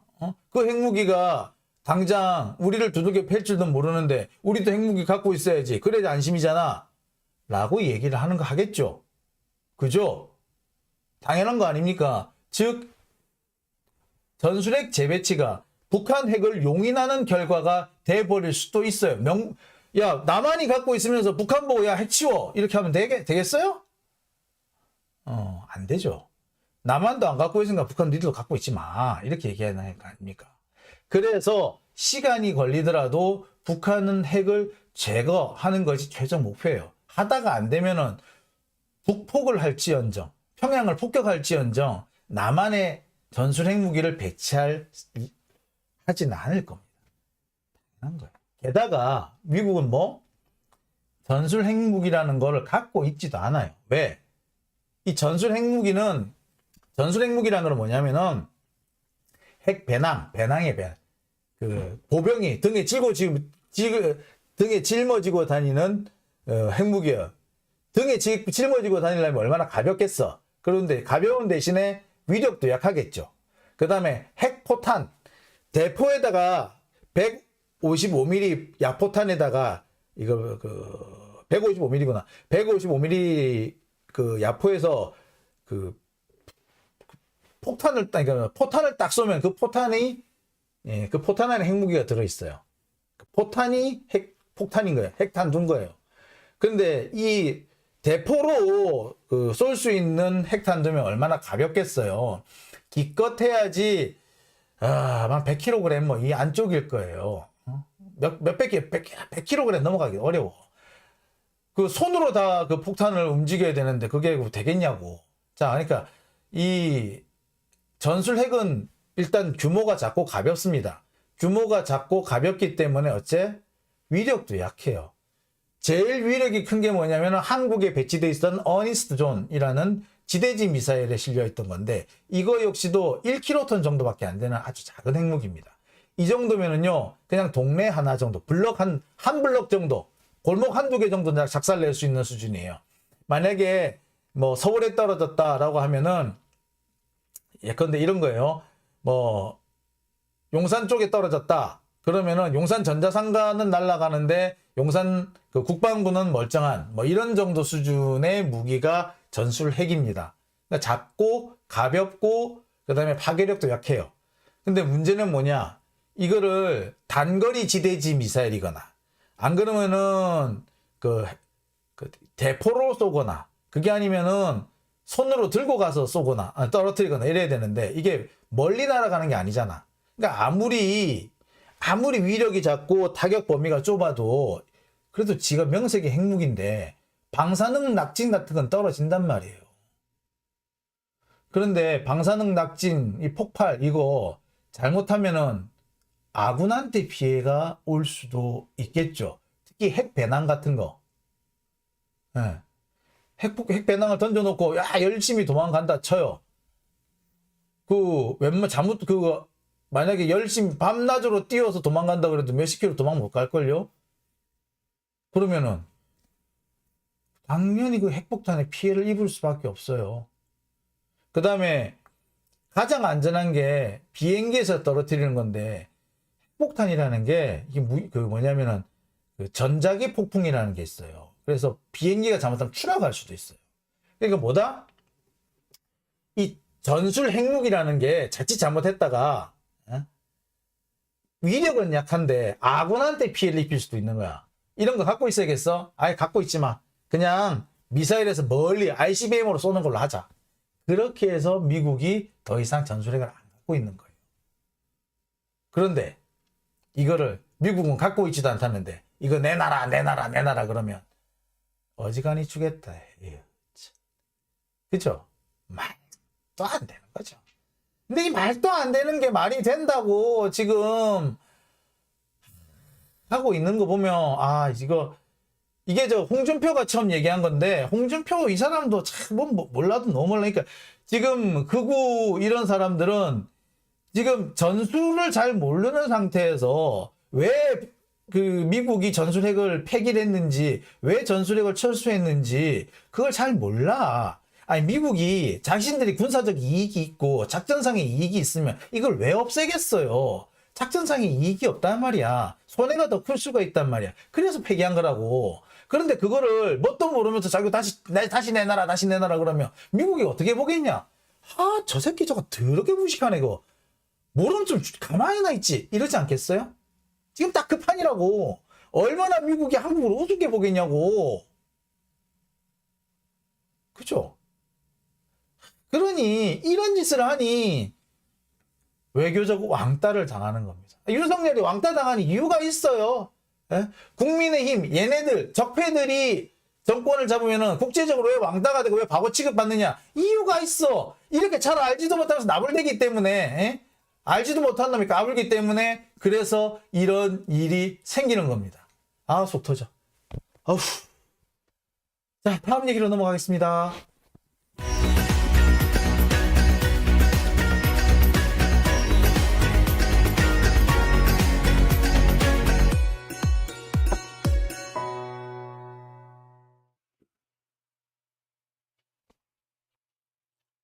자, 마이크 다시 좀 차겠습니다. 예. 자, 다음 얘기 한번 또 들어가 볼까요? 자, 다음 얘기 들어가기 전에 댓글 한번 읽어보겠습니다. 자,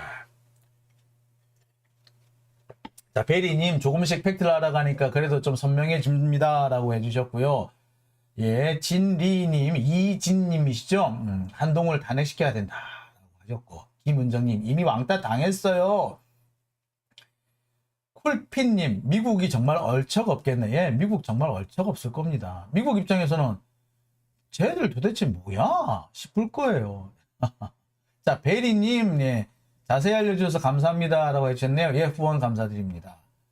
자, 예, 앞에 또 다른 분이 후원해 주셨는데요. 예, 제가 알려드리지 못했네요. 예, 다시. 후원해 주신 분들께 다시 한번 감사드리겠습니다. 자,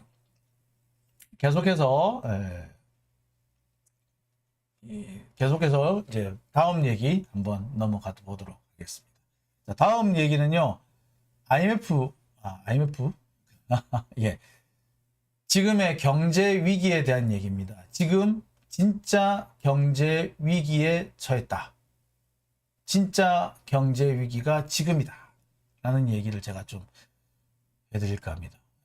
잘못했다가 IMF가 다시 오겠다라는 얘기를 지금 해야 되겠는데, 사실은 IMF가 우리한테는 그 경제 위기의 어떤 대명사처럼 돼 있잖아요.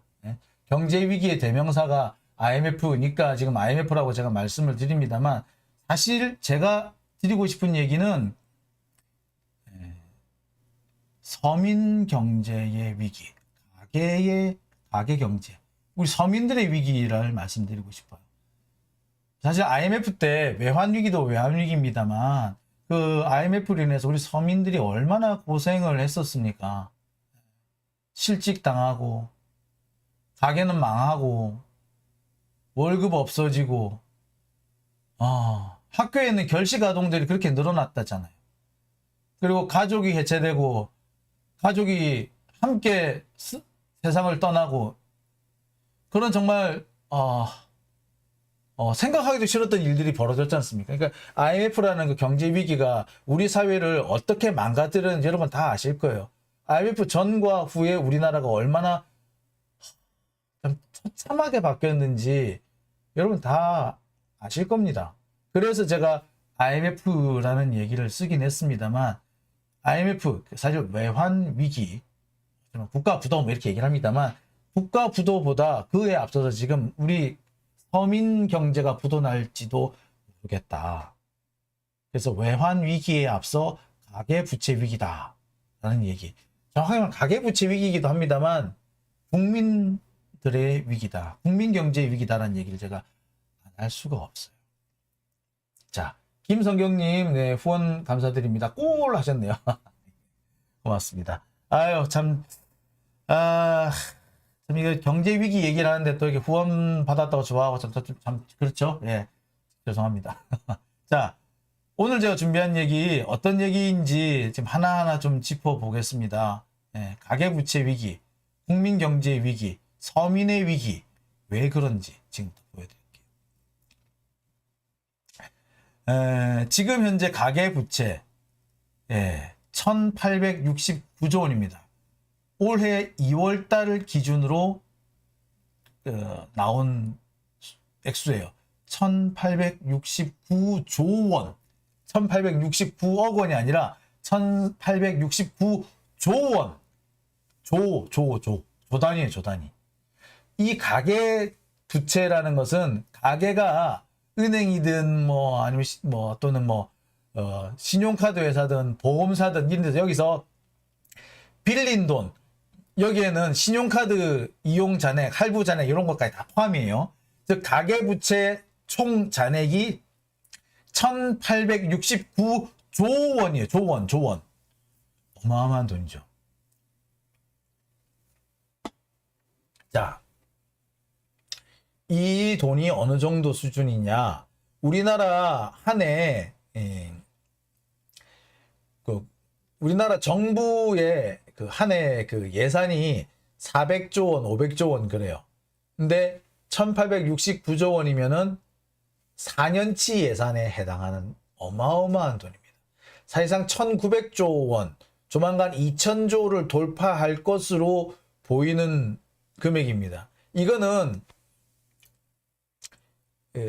대출하고 카드 대금만 합친 거죠. 여기에 우리가 소위 여기 이제 은행을 이용할 수 없는 좀 이렇게 정말 영세 서민들, 신용등급 9등급, 10등급 한 이런 분들이 일수 찍고 달러 이자 내고 하는 그런 거 여기 포함 안 된 거예요. 그것까지 하면 진짜 액수가 얼마나 될지, 대부업체 이런 데 있죠. 대부업체. 러시안 캐시 이런 데에서 빌린 돈은 여기 포함이 안 됐어요. 근데 그것까지 포함하면 진짜 이게 돈이 어디까지 늘어날지 사실 모르겠어요. 지금 우리나라에 진출해 있는 대부업체가 지금 대출 잔액이 한 40조 원에서 60조 원 정도 된다 그래요. 이걸 여기 합치면은 1900조가 넘죠. 아마 합치면 2000조가 넘을 거예요. 여하튼 가계부채가 지금 현재 이 정도 어마어마한 수준입니다. 자, 그런데 문제는 이게 가계부채만이 전부가 아닌 거죠. 기업이 진 부채도 있을 거고요.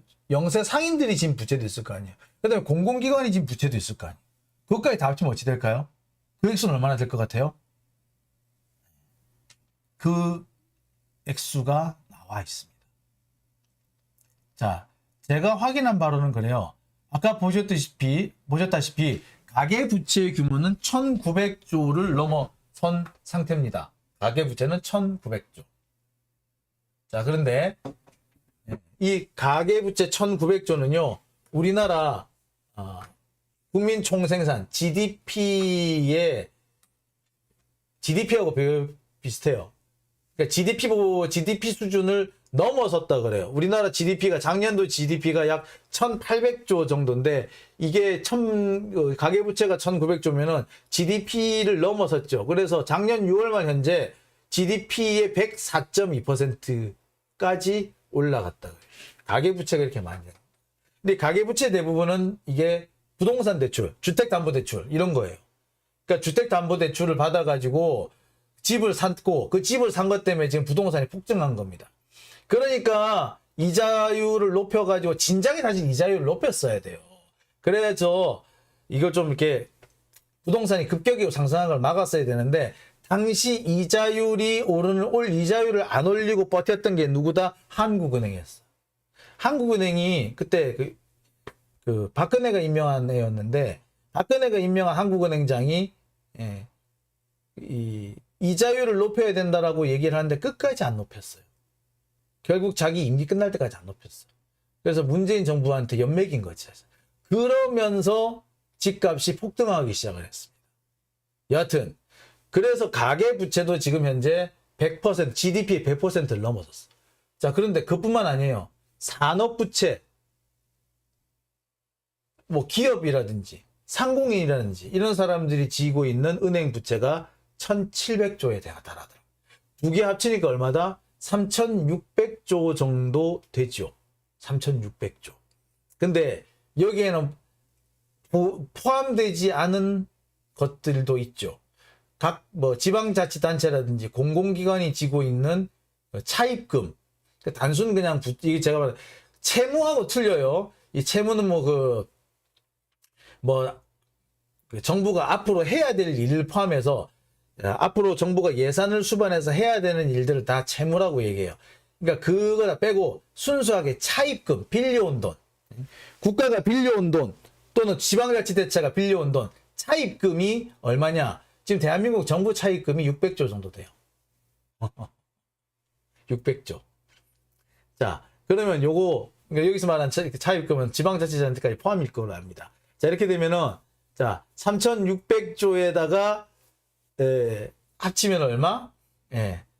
4,000조죠. 4,000조. 심각하다, 그죠? 심각하다.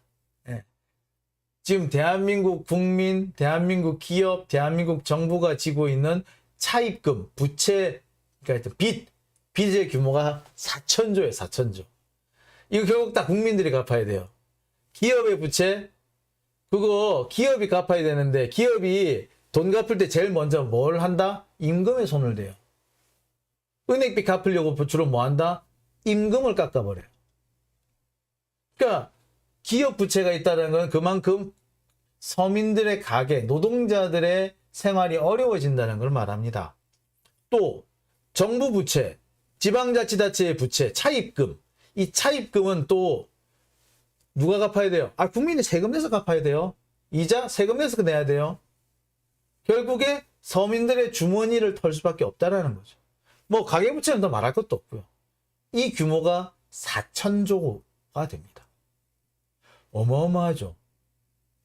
자, 이 중에서 은행에서 빌린 돈은 2,300조, 카드사라든지 뭐 보험회사라든지 저축은행이라든지 거기서 빌린 게 1,244조.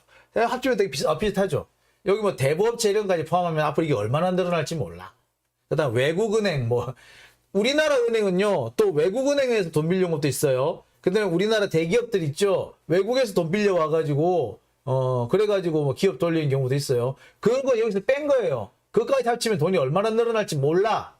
계산이 안 나와. 솔직히 말해서. 자, 그래서 총 우리나라가 가계, 기업, 정부가 총 지고 있는 부채, 차입금의 규모가 모르긴 몰라도 5,000조에서 6,000조 정도 될 거라는 그런 얘기까지도 있습니다. 조 단위도 이렇게 조인데 6,000조 이러니까 갑자기 계산이 막 안 되시죠? 정신 하나도 없죠? 자, 그런데 이렇게 어마어마한 부채에서 이자율이 1% 올랐다. 이자율 1% 올랐다. 그러면은 부담이 어떻게 늘어나냐? 가계의 이자 부담은 19조, 기업은 17조가 올라나죠.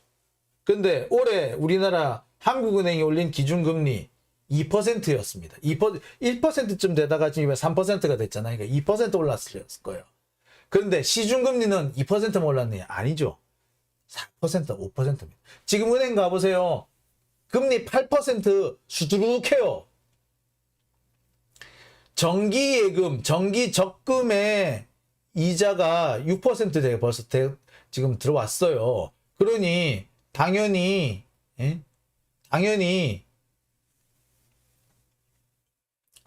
그 은행에서 빌려주는 대출금 이자는 8% 되겠지. 4에서 5% 이상 올랐어요.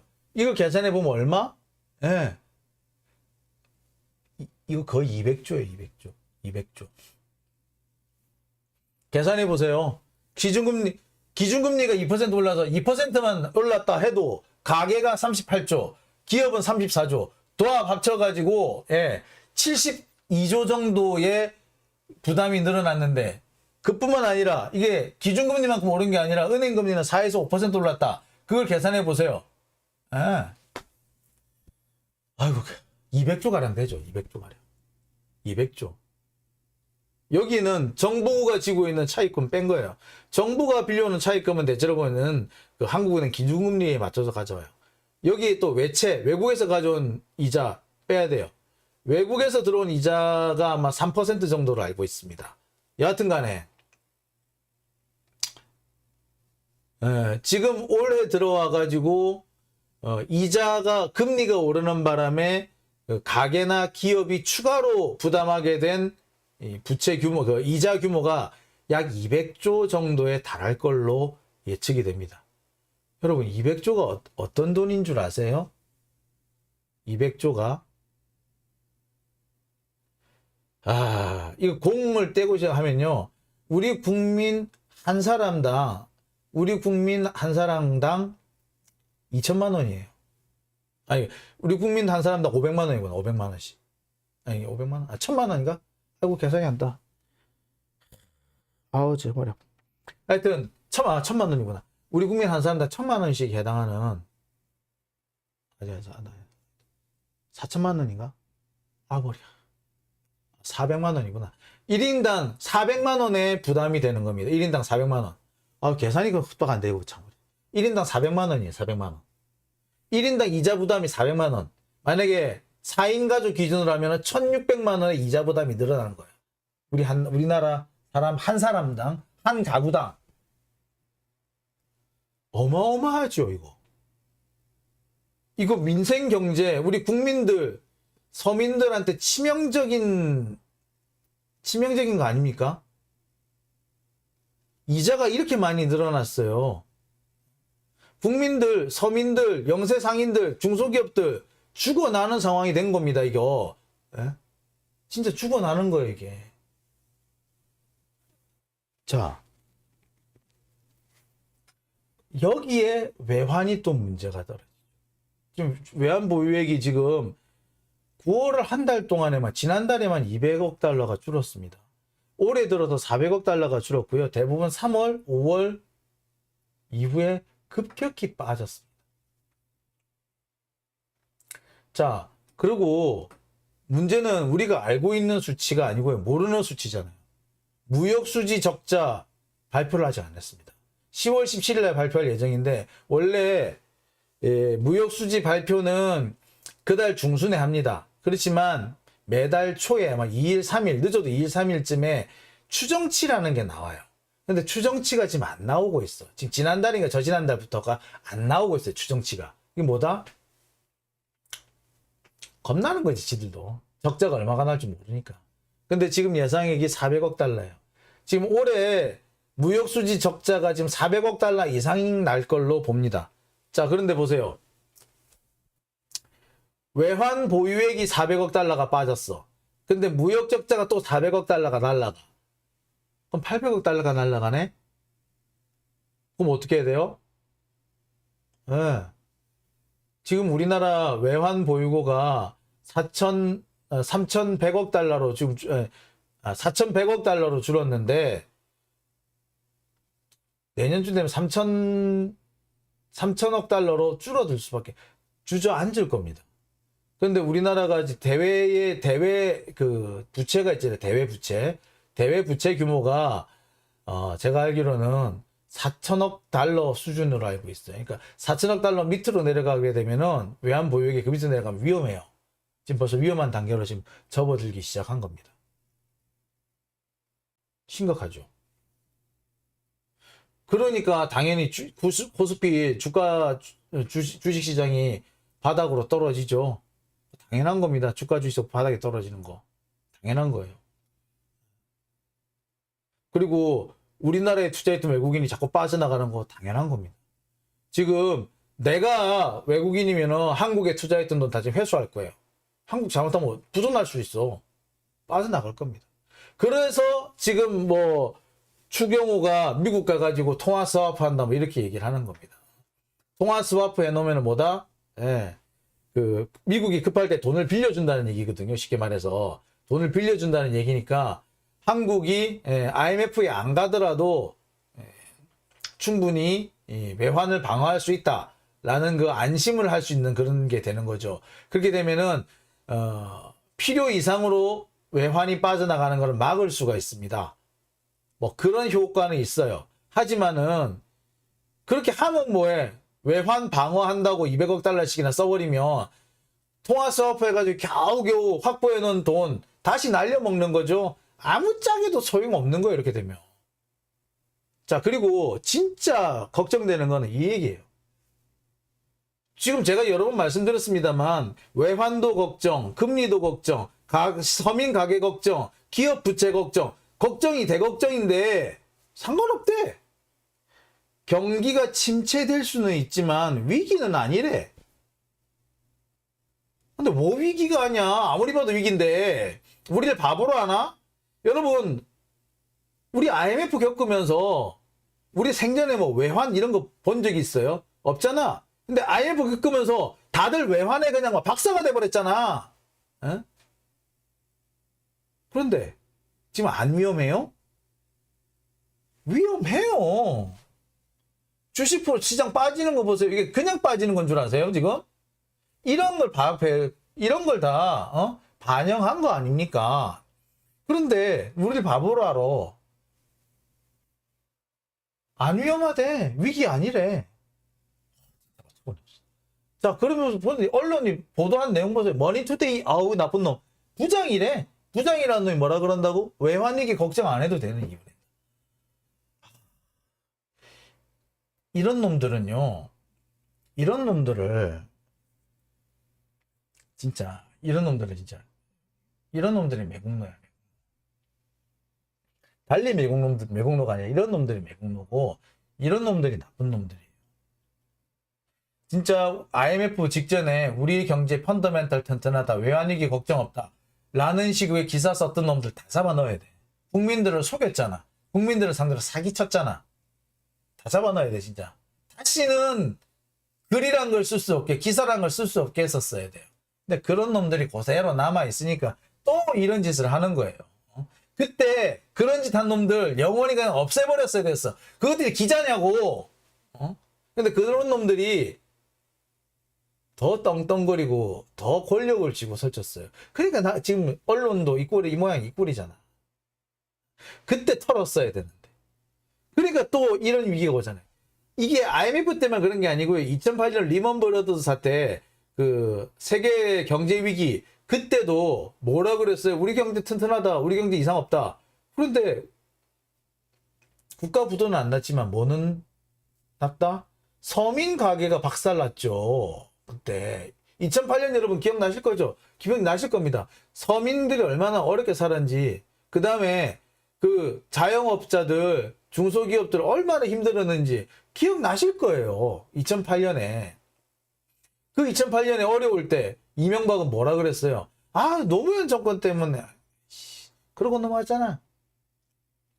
지금 윤석열이랑 하는 거랑 똑같아. 아, 문재인 정권 때문에 이렇게 힘들어. 라고. 못돼 처먹은 놈들. 네. 자, 그때 2008년에도 우리 경제 까딱 그랬어요. 외환위기 문제 없다라고. 근데 외환위기는 안 왔는지 모르겠는데, 외환위기는 왔죠, 사실상. 거의 위기를 겨우 넘겼어요. 예, 정말. 그때도 국가 부도 날 뻔 했는데, 정말 아슬아슬하게 잘 넘어왔고요. 예. 대신에 누가 죽어났다? 국민들, 특히 가계부채, 그때 폭증을 했어요. 자, 그렇게 위기였습니다. 그런 위기였어요. 자, 그런데 자꾸 이런 식으로 걱정 안 해야 된다. 아, 짜증나지. 자, 특히 지금 식민의힘, 국민의 짐, 뭐라 그럽니까? 외환위기 수준은 아니래. 정말 답답. 지금 이 와중에 부자 감세 얘기를 할 때요.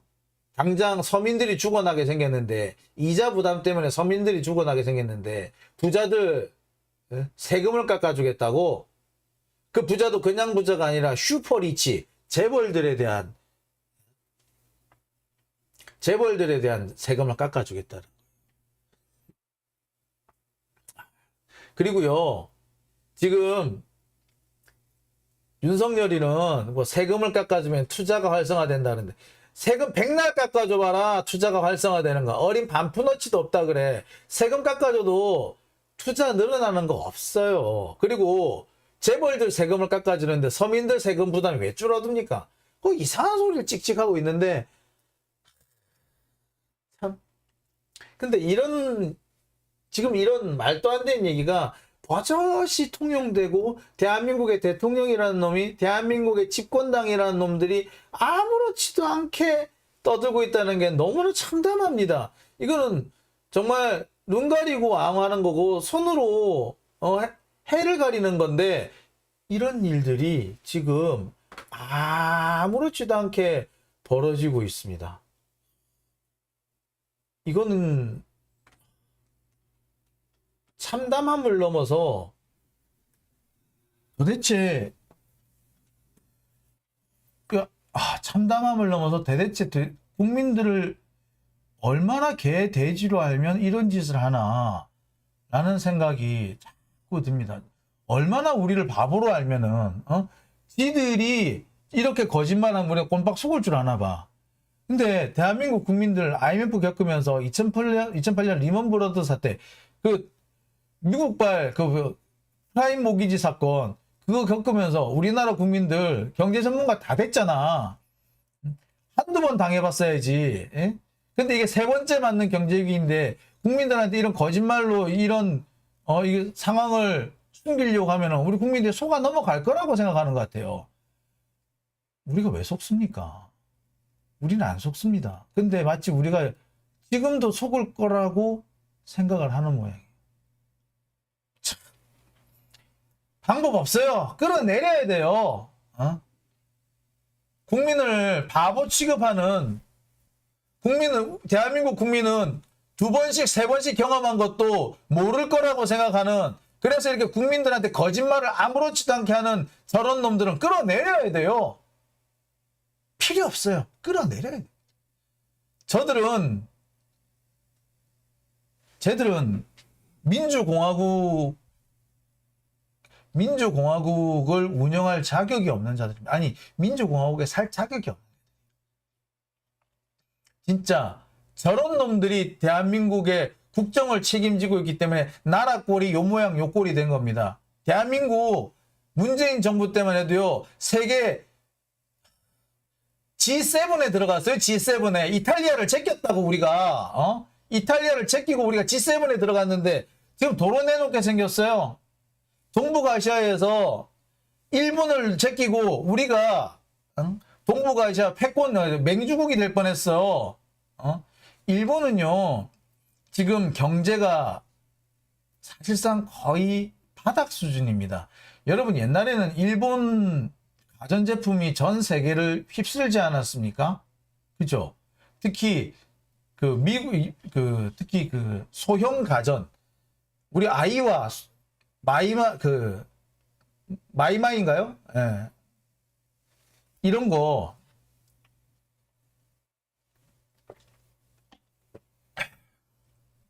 그런 거 우리 일본산 가전제품 가지기 위해서 일부러 일본에 여행 갔다 오는 사람들, 일본 여행 가는 사람들한테 야 이거 좀 사다 줘 하고 막 그러댔잖아요. 근데 요새 그렇게 합니까? 아니에요. 국산이 제일 좋아. 여러분 2000년대 초반까지만 해도요. 노트북 같은 경우는 소니 거 많이 썼어요. 일본산 많이 썼어요. 근데 요새 노트북 누가 일본 거 씁니까? 안 써요. 미국에도 가보세요. 유럽에도 가보세요. 가전제품은 삼성 아니면 LG예요. 최고로 쳐요. 지금 소니? 누가 소니 씁니까? 안 써요. 즉 일본 경제를 지탱하던 그 가전 산업이 망가졌어요. 일본이 그나마 지금 버티고 있는 거는 카메라, 광학 제품이에요. 근데 그 광학 제품도 요새는 잘 안 팔린다 그래. 왜? 핸드폰이 더 잘 나오거든. 핸드폰 카메라 가지고 그냥 얼마든지 웬만한 카메라 이상의 역할을 하거든요. 근데 우리가 그렇잖아. 보통 사람들이 저야 이렇게 유튜브 하게 되니까 그 카메라가 좀 좋은 게 필요합니다만 대부분의 사람들, 유튜버들도 이 아이폰 가지고 하는 사람들 되게 많아요. 그래도 아무 이상 없어. 자, 그러니까 카메라가 팔려, 가전제품이 팔려, 안 팔려요. 기껏 하는 게 도요타 정도가 지금 선전하고 있어요. 옛날엔 도요타, 미쓰비시 뭐 이래가지고 일본 차가 꽤 많이 팔렸는데 요즘은 미쓰비시는 안 팔리고 도요타만 팔리고 있죠. 도요타. 근데 그 도요타도 지난번에 그 리콜 파문 이후에 급격히 많이 소비가 줄었습니다. 지금 도요타에서 팔리는 건 프리우스 같은 하이브리드 차 정도밖에 없어요. 근데 전기차 개발에 실패해가지고 전기차 기술이 지금 일본이 좀 떨어지거든요. 그 때문에 일본의 그 자동차 시장 그 점유율이 급격히 빠지고 있습니다. 자, 결국 뭐다? 일본의 산업 구조가 망가지고 있다.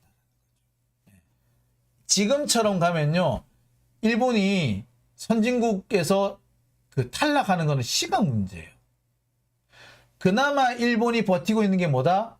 중국이나 우리나라, 베트남에 부품, 소재를 팔아먹는 거예요. 이게 우리나라였지. 중국은요, 지금 현재 더 이상 일본한테 의존 안 합니다. 일본산 안 살라 그래. 그렇죠? 일본이 중국에 그렇게 적대적으로 굴고 있는데 중국이 그거 살 리가 없잖아. 자, 그래서 주로 어디다 판다? 한국에 팔아왔어요. 소재, 부품, 장비. 근데 지난번에 아베가 뻘짓해가지고 한국에 대한 수출도 급격히 줄어버렸잖아요. 이게 뭐다? 일본의 산업 구조가 진짜 일본 스스로가 자해를 한 거였죠. 어쨌거나 이런 과정을 거치면서 일본의 경제 구조는 급격히 떨어지고 있어. 활력 자체가 떨어지고 있죠. 그런데 다시 일본이 살아나게끔 일본이 대한민국 경제에 꽂고 있던 빨대 지난번에 지들 스스로 빼갔잖아. 그러면 한국이 이렇게 되면 우리가 잘못했다고 싹짝 빌 줄 알았겠지? 근데 지들만 힘들거든? 근데 다시 꽂고 싶어. 다시 꽂고 싶은데 그냥 하려니까 좀 안 되겠고 어떻게든 좀 기회를 얻고 싶은데 그 기회를 누가 만들어주고 있다? 윤석열이 만들어주고 있잖아요. 지금 상태로 그냥 가도 우리는 하나도 손해볼 거 없어. 일본만 손해를 보는 거예요. 근데 일본이 뭐 하고 있다? 근데 지금 윤석열 정권이 뭐 하고 있다? 일본한테 자기 빨대 꽂으세요. 들이대고 있는 거야, 목을. 미친 짓 하고 있는 거죠. 지금 우리도 위기인데. 우리가 위기란 말이야. 근데 지금 참 안타깝습니다. 이게 이렇게 나라를 망치는 이유, 그거는 얘네들이 친일파기 때문에 그런 거겠죠. 며칠 전에 정진석이가 조선 왕조는 전쟁 한 번 못하고 부패와 무능으로 스스로 망했다 그러죠. 자, 조선 왕조를 부패와 무능으로 몰고 갔던 놈들이 누구?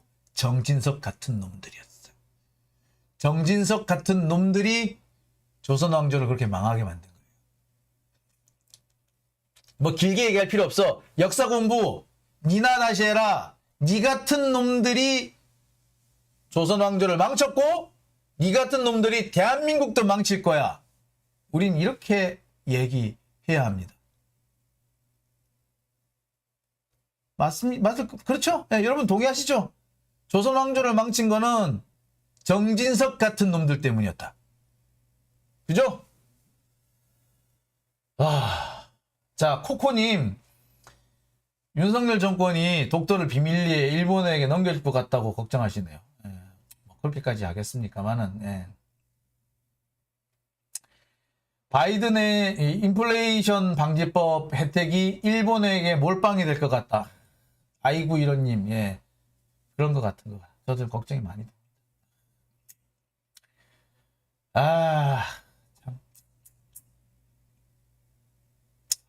참. 참 안타까운 것이 그거네요. 우리가 좀 더 열심히 개혁을 했었어야 되는데 하는 생각을 조금 해봅니다. 민주당 국회의원들이 조금만 열심히 개혁에 나서줬다면. 근데 보면 그래요. 문재인 정부 때 개혁을 하자고 했을 때 개혁의 발목을 잡고 이건 이러면 안 됩니다. 저러면 안 됩니다. 이건 너무 과격합니다. 라고 했던 자들이 사실 지금 와가지고 문재인 정부 때 제대로 뭐 개혁을 못해서 국민들한테 심판받고 있다라는 얘기를 합니다. 못돼 처먹은 놈들이지.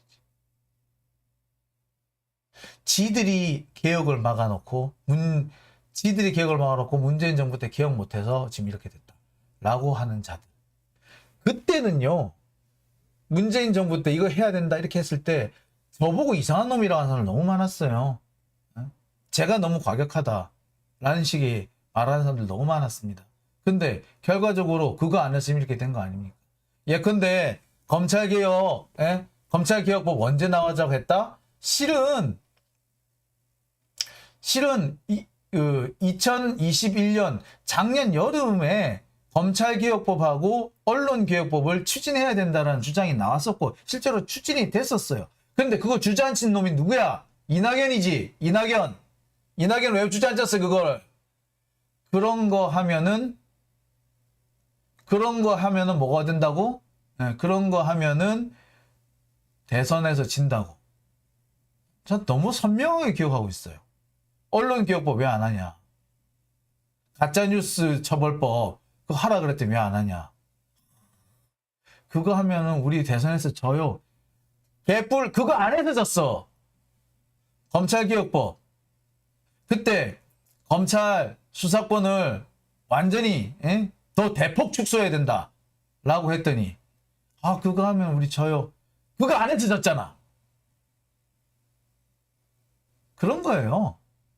그런데 지금에 와가지고 뭐라 하냐면 문재인 정부가 개혁 안 해서 졌다. 그 다음에 또 뭐 이재명이 못해서 졌다. 그런 얘기를 하는 자들이 뭐다? 개혁에 뒷발을 걸었던 발목을 잡았던 놈들이 그딴 소리를 합니다. 참 속에 천불날 소리를 하죠. 천불나죠. 근데 그 속에 천불나는 얘기를 너무나도 아무렇지도 않게 하는데 참 정말 기가 막히고 코가 막힙니다. 진짜 화딱지 납니다. 화딱지. 자, 장윤진 TV 오늘은 여기까지만 하겠습니다. 자, 우리 이 국민을 개돼지로 하는 정부 빨리 끌어내립시다. 이번 주에도 촛불 집회 다 여전히 이상 없이 열립니다. 이번 주에도 여러분 많이 참석해 주십시오. 자, 여러분의 제보와 후원으로 장용진 TV는 운영됩니다. 제보, 후원 아낌없이 해주시기 바랍니다.